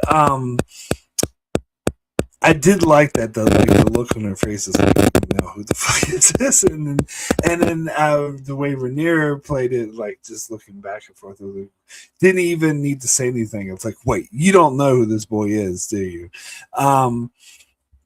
Yeah, so this was a really good reveal, even though I saw it coming, maybe because, you know, it had to line up with the book. This didn't happen in the book, but we need Daeron to be out there. There's no way he could be sent to the wall. So that was like the whole, like throughout the whole episode was like, oh, you got to kill Daeron, you got to kill him. I was thinking that he would serve better as a hostage to stop Ormund from invading, or other Hightowers from invading, like have that be the threat. But Daemon's like, you gotta kill him, and even sending them to a wall. But this doesn't matter because it's not really him. And that was a great reveal. And then it's followed by, of course, the other reveal with the Dragon Keeper coming from Tumbleton, warning them that Tumbleton is falling. It was all a trick. It was all trap for Ormond to invade Tumbleton, and which was supporting Rhaenyra, so holding all the people of her supporters hostage, because, you know, her first reaction is, oh, I'm going to burn the shit out of them. And the guy's like, well, then you'll be burning a bunch of your supporters, a bunch of people that support you, women and children and innocents. And so so that again, it reveals Ormond's scheme and how it worked out.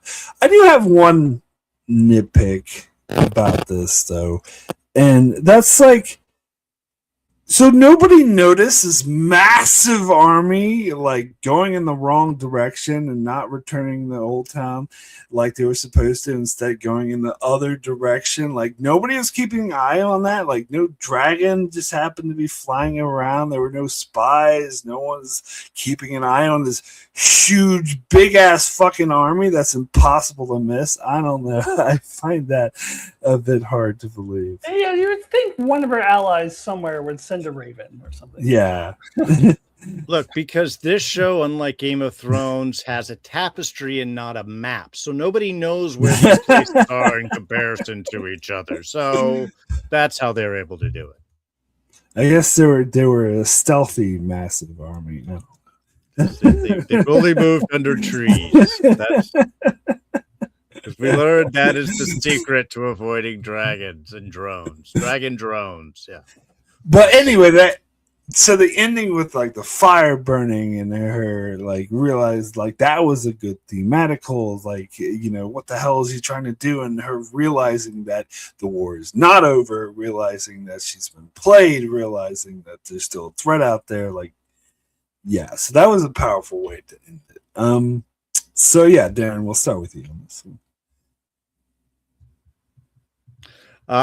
Yeah, this was kind of a good reveal. I mean, I don't think Alicent really had time or the mental, you know, gymnastics to be able to react that quickly. I think because she's also losing sons and deception and stuff like this, she may have been unsure of like, what is going on here? You're talking about my son. This isn't it. I don't know how to play this. So I think that that's probably what kept her honest in that scene. It's funny rewatching the show and seeing all of the scenes where Darren doesn't talk or have any response because that would give it away. You know, I think, and also the fact that they got a very fair actor in order to play the role, I think kept things kind of mysterious. There's a UK actor by the name of Charlie Gordon played the fake Darren. So, I mean, I think all of that was really good. And yeah, and I think it was kind of the honesty of that reveal of Alicent not knowing how to play it and thus not being able to really effectively lie. And it's like, then, oh my God, Ormund's doing all of this. And then we find out, yeah, the place has been taken. And by the way, your first inclination to go and burn them isn't going to work. You know, can't keep the small folk on your side if you set them on fire. That's just one of those basic rules. And yeah, having that kind of final scene again, especially with all the little tweaks happening to Rhaenyra throughout the episode, ending with this final thing, and then suddenly the fire erupting behind and that look on her face. It's kind of like, okay, she might be moving into that. Maybe we see why her rule is going to be a bit complicated, because maybe she's going a little mad at the time, or she starts to react stronger and stronger to things because she's responding so much to how the world is mistreating her in her mind. It's interesting, but I do love how they left this. To me, it piqued the emotional arc that I felt they were playing from the beginning with Rhaenyra, that this pressure is starting to get to her, and now maybe she's going to find a way to release that. You know, which is great for us, but probably bad for the people of Westeros.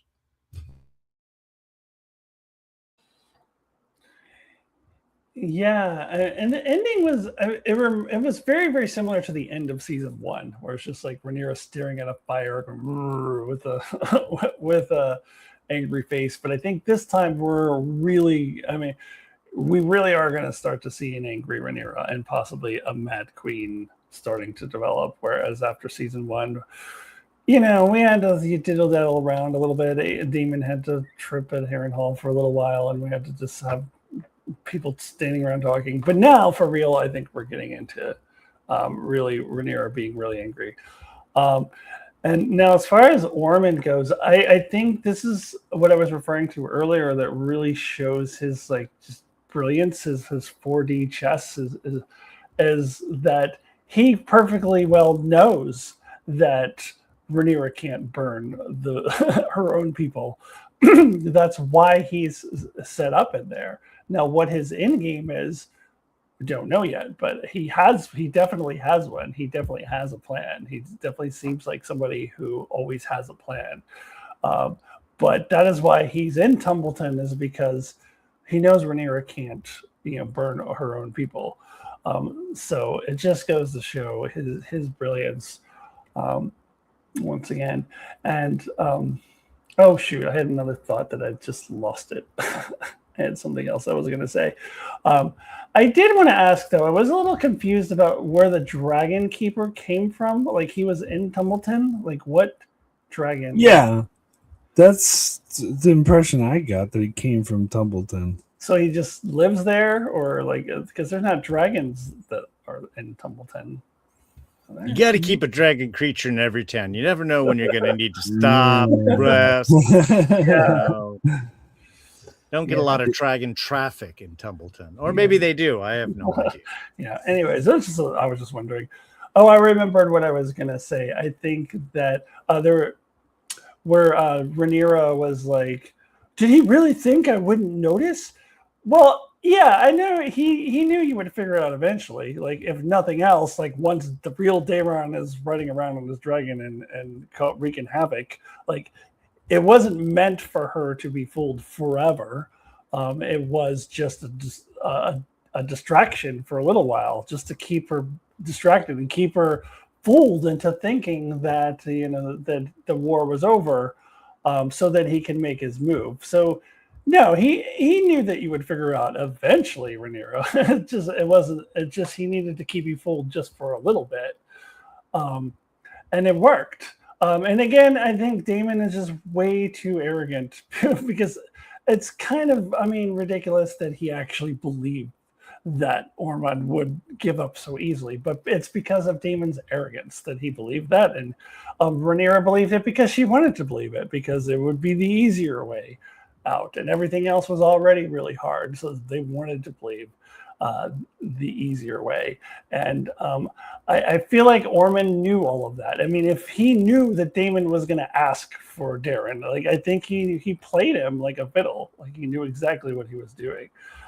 So I'm actually really excited about this character. It seems like a really good foil for Rhaenyra. So yeah. We'll see what happens moving forward. Well, the interesting thing is that Daemon was saying at the start of the episode that, we should have just, burned them all. And if they did, then actually that would have been the smart thing to do. Then none of this would have happened if they just went with their dragons and killed them all. Yeah. But so it seems like Ormond is kind of knows that she doesn't want to come off as like evil or mad, and sort of using that and manipulating that, and that's also why he knows that she won't attack Tumbleton. Yeah. Plus, he's the only other person that knows where the gold is now. Dun dun dun. Yeah. No, it's funny because it's like, you didn't think I'd find out? Well, we figured it would take at least another 30 more seconds until the guy from Tumbleton ran out, and then you would have figured out that there's another dragon, thus this probably isn't the real Darrin. So, it lasted just about as long as it needed to. 2 days. What? Yep, because she didn't have any lookouts, nobody noticing a big-ass fucking army going that way. But anyway. Look, running a kingdom is complicated, and they've just got a small crew. They're still trying to catch up on all the systems. They haven't even gone through the mail yet. Yeah. All right. So we can go ahead and wrap up this spoiler-free section and move over to spoilers soon. So we're going to go ahead and say goodbye to Darrin. Darrin, thanks so much for joining. Any last words on the episode, or any, where people can find you, that sort of thing? Mostly you can find me here on Mondays talking about House of the Dragon with these two awesome people. As I said, I think this was a great episode. This really did feel like an actual season premiere. It does set up our kind of challenges for it. I'm really curious to see how this is going to start to play out. I do like the pacing and changes that they have made, so I'm looking forward to the last 5 episodes. Only other place you can catch me over at Smirking Gun Reviews. We've been doing reviews of the 1999 Chris Carter series Harsh Realm. We're up to our last final episode, episode 9. or at least to the produced stuff, and then we'll do a script read of the episode 10. So still a couple more things to catch over there. Otherwise, catch me, here or there. But anyway, thanks both for having me here. Enjoy the spoiler discussion, and I'll see you all next week. All right, see you next week, Darren. Okay, bye-bye. And of course, watching this right now, if you haven't not read the books and you don't want it spoiled, now's the time to duck out, because we are about to get into spoilers in 3, 2, 1, go. All right. So, I think so. We talked last week about Hugh, and I think you mentioned that, or maybe it was the week before that, Ormund might do like a 24 and kidnap his wife and threaten his wife. I'm now convinced that is going to happen, because he did the same thing with the fake Darrin, where he's like kidnapped his mother and threatened her. So it feels like that would make sense, and it feels like the show is setting it up, like making a point to be like, oh, she's in Tumbleton. Like, I feel like that's how I feel like he's like, because, and I also wonder, because Rhaenyra is like, oh, send for your wife. So I do wonder if like he's going to intercept this message and realize, oh, this guy is a dragon rider's wife, so I'm going to take advantage of that, and maybe he's going to like send someone to kind of manipulate Ulf and Hugh before they even get here. Yeah, that makes sense. But I was also thinking, because he was asking for a home for his family, that and Rhaenyra was like, no, I'm too busy, that Ormond could maybe manipulate him that way and promise, a house, a home, and riches, and all of these things, which of course he would have no intention of ever delivering. But since Hugh once said he might fall for that, only because I think to have them both be traitors, like Ulf is definitely going to be motivated by getting offered of land and those things. So it almost kind of makes sense that they would probably do that to both of them. But and I didn't say necessarily. What I said was I think it's going to have something to do with his wife. I didn't necessarily say it would have to be a 24. Yeah, I think you brought up that possibility, though. Yeah, I think I might have. But I also do think that it could be a possibility where he'll go I'll give you and your wife a big land and a home and all of that. So it could. I think with Ulf it has to go that way, because that's what he wants. With Hugh, I could see it going either way. They could do a 24. They could also he could also pretend to offer him what he wants. Yeah, it just feels like Hugh's not as greedy as Ulf in this show. Yeah. Well, he did ask for Rhaenyra for some land. For a house. Yeah.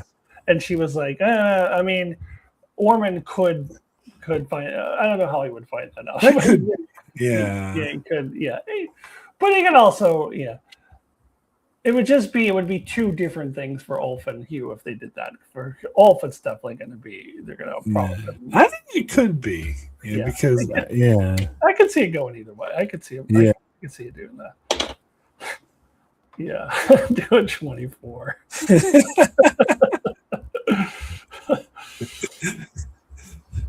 Yeah, before I was like, oh, I hope they don't do that. But now I'm kind of like, I'd be open to it. I think it would make sense. Yeah. I think it's going to be one of those two things, because Hugh is clearly not the complete horrible asshole, terrible person he is in the book. Yeah. He's a much different character. Yeah. On the show. Ulf is pretty much the same, though. Yeah. Ulf is pretty much the same. Hugh is not. All right, so we're going to talk about Corlys. Yeah, I wanted to talk about Rhaenyra a little bit too. Okay. Just as far as, and it's kind of all tied together with Corlys. I'm curious, how far they are going to take her on the Mad Queen arc, because I could now see a world where I could see her becoming Mad Queen and threatening Adam of Hull or Adam Valerian. So that could happen, but I don't know if they need to, because I really liked the theory you brought up last week about Rhaenyra. I think it will make sense for Rhaenyra if she goes in Mad Queen mode to want to kill Rhaenyra because she caused Jace to die. She was responsible for the death of her son. And my original thinking of that was like, I thought that would be kind of genius because it would kill two birds with one stone. It would turn Daemon against her because that's his daughter, and at the same time turn Corlys against her. So I thought that was kind of a genius move. So then they wouldn't have to have her kill or threaten to kill Adam of Hull or Adam Valerian, as he is in the book, because she would piss off Corlys by going after Rhaenyra, and so it would be Daemon and Corlys at the same time. So I was like, actually, that's a really genius move. And then I watched this episode, and she's already pissed off Corlys. So I don't. This is way too early to piss off Corlys. Like this doesn't happen until much later in the story. So I do wonder if this is what she's pissed off Corlys now, and this is it, and like he's not on her team anymore, which I feel like would be really dumb for her. And it's a massive change from the books. And also the other thing is, I heard George R. R. Martin talking about ripple effects. I can't remember if he used the term butterfly effect or yeah, he always does butterfly effect. And usually when he says that, I'm like, shut up and write wins a winner. But yeah. But here, if they're going to need to course correct, because it actually is really important for Adam to be Adam Valerian and inherit Driftmark, and he's around for a long time. Yes. And he marries Bela, and him becoming Adam Valerian is part of the history. Like that's not something that you. Well, they could like take another route to get there. Like maybe it's not Rhaenyra who legitimizes. Yeah, I mean that's what I'm saying. That's the point I'm making, is that I don't know what the show is doing. Are they going to have Rhaenyra change course and be like, okay, fine, I'll legitimize your bastards because I need you? Will she get to a point where she's desperate enough to need Corlys back that she'll be willing to do that? Or will Adam have to be, or Alan, both of them really, but Alan specifically, because he's very important, have to be legitimized by somebody else? Like at the end of the series, will Kragon Stark on behalf of Aegon III do it or something? I don't know. Yeah. So, I mean, so I think that she is going to change her mind. Like that's my theory I'm going with. I think that either like Massaria, maybe Manderley, or someone's going to be like, oh, you're just going to give her advice and be like, oh, no, you don't want to piss him off. Like, you need him. And so she is going to legitimize him, because there's a thing in the trailer for season 3 where there was like graffiti on the wall that said like Queen of the Bastards. And that could just be referring to like Ulf and Hugh and Adam, but I think it would actually make more sense if it was also because she legitimized bastards, and that just pissed people off even more. Yeah. I wonder if Massaria will make the case that it will look good to the small folk that she's raising up other small folk. Oh yeah, that's a good point. If she'll try to play that angle or not. So yeah, I think. Oh, go ahead. So yeah, if that's the case, then maybe they just did it this way so that there's already like bad blood between like Corlys and Rhaenyra a bit. Yeah, so that later when he does fully turn, it's gonna they're like setting for it. Yeah. I think that could be true. I hope she changes her mind. I honestly, if they don't have her change her mind, I don't think that I like this change. Like it just seems a little weird. It depends on what they do with it. Yeah, I think that she needs to change her mind. I mean, even if she doesn't change her mind, like if they do, it depends on how they handle it. Yeah, I guess. Yeah, it does, but I guess I'm having a harder time seeing how they would handle it well in that case, and maybe I could be wrong. So to me, I'd like to see her change her mind and just go along. That's why we were talking to Darren last week and like, oh, it might be an afterthought because it is in the book. It's just like, yeah, she just legitimizes them. It's not a big deal at all. So well, I mentioned last week. I was like, well, the show might show if they want to do something with it, and apparently they did want to do something with it. But I didn't expect them to like her to deny. But so that was surprising. Yeah. But I think the logic makes sense, and I think the show is playing up the whole guilty about her sons being bastards thing more than the book did. So I think this actually makes sense for the show. Yeah. But they just need to find some way. Yeah, for her to piss Corlys off so soon, and for Adam or for Alan not to be Alan Valerian. So I think she's got to change her mind, because otherwise they have to legitimize him at the end. Well, and it also depends on how much they're going to follow the book at the end, because the whole this is again getting back into the ending of in the book. There's this whole thing where Aegon can't come back to King's Landing for like 6 months because Alan Valerian still has his fleet out there. I do think they're going to have to cut that out because I just don't think you can have that. I think you're going to have to condense that. I will say, I'll give you this. They can have one episode of to wrap it up. I think they could do it in one. I think to have 2 episodes post Rhaenyra. You really got to make that very interesting for the viewers, for the TV viewers. I think, but regardless of how many episodes, I don't want to get in that argument again, but regardless of how many episodes it is, they will have to condense this. They will have to condense that a lot. But even still, I think you still need to have Alan Valerian at that point, regardless of how they play it. I mean, I was thinking about it, and I think one episode would work as well.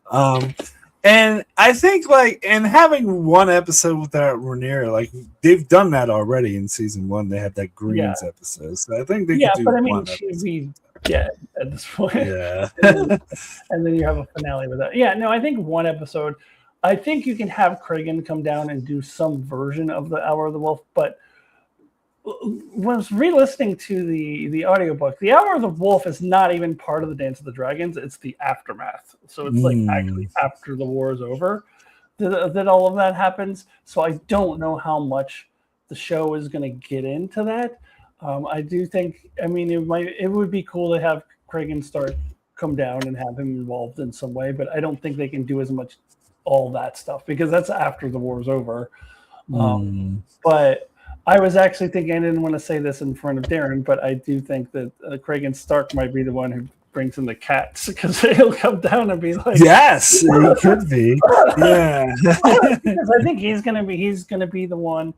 If they use him in the show at all, I think it'll be in a similar way, even if they condense it, where he's gonna want to bring order to everything.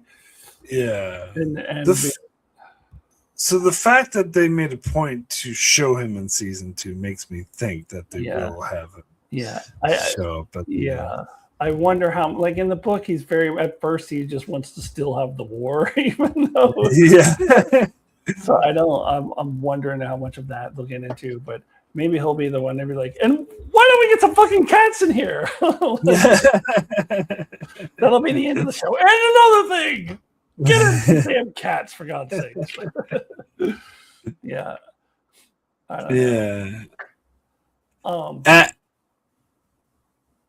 I'm also, I'm curious to see how they're going to handle the whole young Aegon, young Viserys situation. That's still a big question mark. Because she called for Joffrey in this episode. Yeah, which I thought they were implying Joffrey was going to go with them to Essos, but apparently he's still in the Vale right now. Well, no, we saw him go in the show. When she said the Vale, that's what made me go, huh? Because I thought we saw all 3 of them go to Essos last season. Well, I thought they were going to the boat, but maybe they were going somewhere else. I don't know. Yeah, I don't know. I'm very confused by this. We'll just have to. We're just going to be in wait and see mode. We'll just wait and see what they're going to. I mean, they have to have Aegon back. Yeah. So, yeah, and they mentioned we saw that Bela saw Sunfire's dead corpse rotting, and I'm like, that's can't be right. Well, it looks like we get a glimpse of Sunfire in the trailer for next week. Oh, really? Okay. Yeah. That's what it looked like. It was for a split second, but that's what it looked like to me with Aegon and Larys scene. I mean, Sunfire is just is not dead yet. I mean, he's just injured. Like, you can't change that. Like, Sunfire can't be dead. Joffrey already said it happened. So yes, you can't change that. But yeah, there's a shot in the season 3 trailer. I was watching it again that shows Aegon and Larys looking up. So I was like, that must be Sunfire's. Yeah, well, in the trailer for next week's episode, it looks like there's Sunfire. It's so quick, I can't really tell, but it looks like Sunfire is I don't know. I have to look at it, examine it. Yeah. I did have another topic that I wanted to talk to you about. I was wondering about Helena. Yes. I kind of have a theory about it because in the book they say that she falls out the window and it's ruled a suicide. There are some who suspect that it was murder, but the maester who's telling the story is like, I don't think it was murder. Like, it doesn't seem like it would be. But it kind of leaves it open-ended. So they could do this cliche thing where or maybe Helena tells her some shit about her future or something, or just tells her something really direct like she did in this episode, and Rhaenyra gets mad or maybe she's telling her something about her future and getting angry, and she accidentally pushes her out the window or something, or she accidentally trips and falls out the window, or something like that where Rhaenyra is the cause of her death, although wasn't intending to kill her, kind of thing. I don't know. I can't see her committing suicide. So, which is what the explanation is in the book. So they made her character totally different in the show. In the book, she's she had her other son who's not in the show dies, and it triggers her even more that she was already depressed, and they're not playing her as depressed. So I feel I was thinking that someone would come in and murder her and throw her out the window. Yeah. But I don't know who that could be or why, but maybe, but it's got to be something like that or something you said, because it wouldn't make any sense for her to commit suicide for this version. Yeah. Yeah. Yeah, and I wasn't 100% convinced she committed suicide in the book either. It's just that the narrator the maester is telling you that she did. But I think it was intentionally left open-ended. That was the other thing I was going to mention, because in this episode she had a line about, I don't want to stay in this room, and some people were like, oh, because she's going to be thrown out the room, and that's what it is. Yeah, that is true. Yeah. I mean, I don't know why that should matter to her. She would get thrown out of a different room, potentially. Yeah. That's what I'm going with, because then it would play into Rhaenyra's arc of things just kind of spiraling out of control for her. No matter what she does, things are just getting worse and worse. Yeah. She accidentally kills Helena, and Alicent finds out about it. You killed my daughter. What the fuck? So I that's kind of where I see that they're going. That Rhaenyra kills Helena, but not intentionally necessarily, or maybe she just gets mad and pushes her, but didn't mean for her to fall out the window or something like that. Yeah, could be. That's my theory, but I guess we'll see. I definitely don't see it being suicide in the show. Yeah, I think it's either going to be that or just flat out murder. Daemon, maybe. I don't know. I don't know who would murder her. Yeah, I don't know either. I don't know. Yeah. Maybe Laris has a minion or something would do it for some reason. Yeah.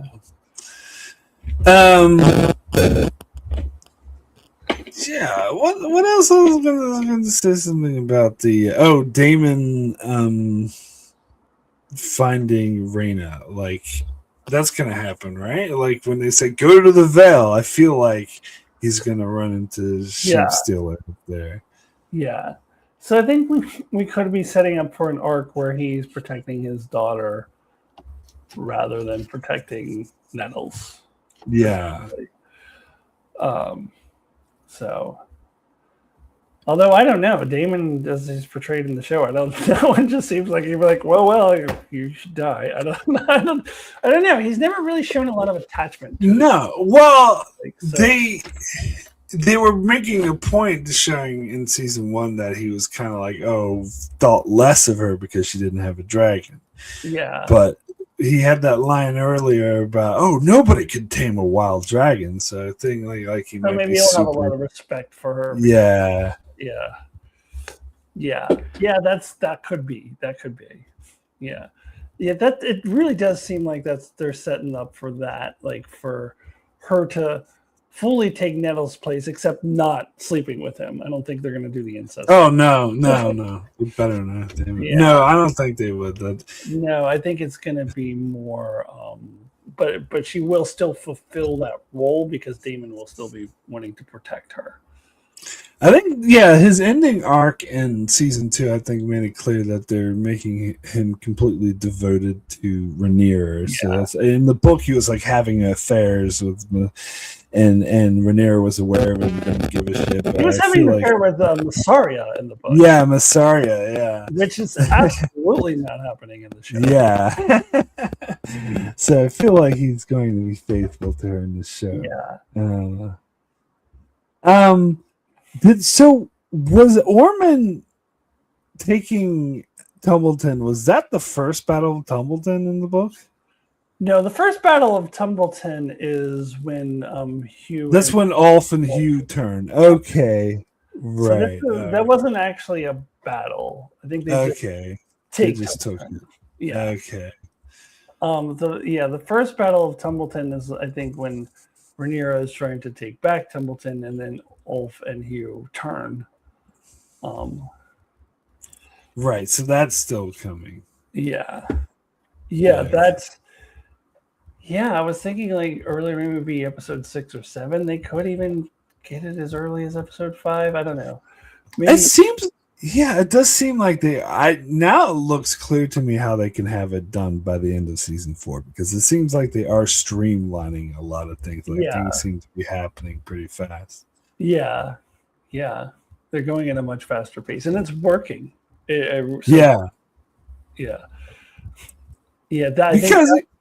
Because they're not skipping over any of the character stuff. They're skipping over like Sir What's His Nuts in this battle and all this bullshit that doesn't really affect the main characters. Yeah, which I know, a lot of people wanted to see the battle by the lake, and and also like was it Honey Wine or Honey River or something like that? Wine. Yeah, there was a battle with the Allens or whatever, and that completely got cut out. Yeah, it was I think the Beesberries were in that. Yeah, the Beesberries and the Tarleys, I think. Yeah, because the Beesberries were mad because they're because Kristen Cole killed their and there's also the thing with Bitterbridge as well. People were expecting that, but that's when like Maelor or whoever his name is, who's not even in the show, died, and they massacred the people there, and that got skipped over.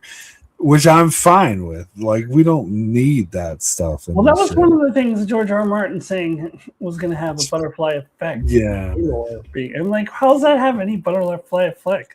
In fact, he just dies. Like, that doesn't affect anything. Yeah, just don't do Bitterbridge and you're good. Just move past that. It's not that important. Yeah, there's no butterfly effect. Yeah. Yeah, so I feel like maybe the season might end a bit late. I don't know. I still think maybe ending with her leaving King's Landing, but I don't know. That might be too early. I don't think they can get there that quickly. I think I still will stand by this, that I think the big event in the finale is Aemond versus Daemon. I could see that.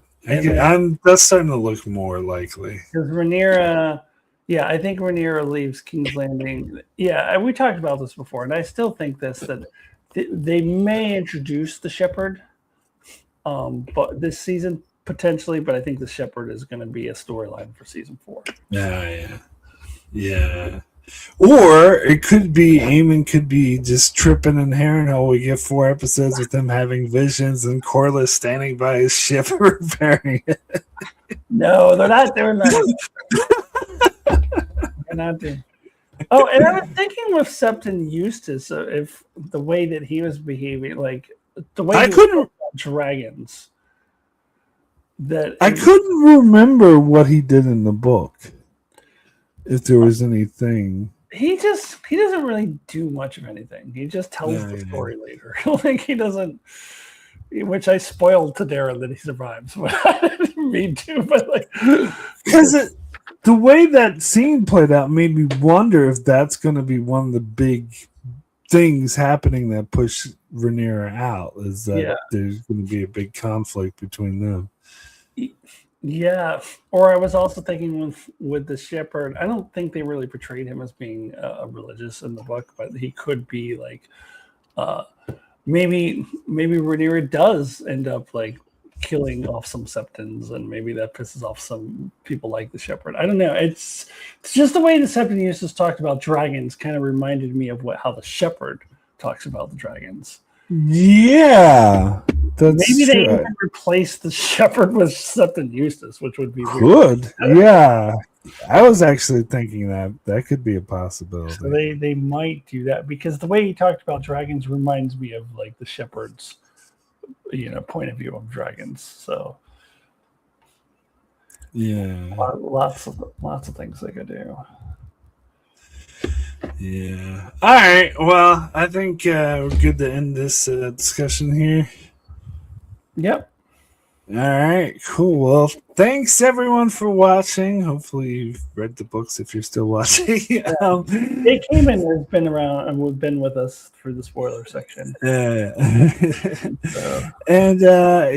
So be sure to check us out every week, and we come back and continue to cover House of the Dragon. And of course, Alyssa, thanks so much for joining. I don't know if you want to shout anything out. Oh, I'll see you here next week.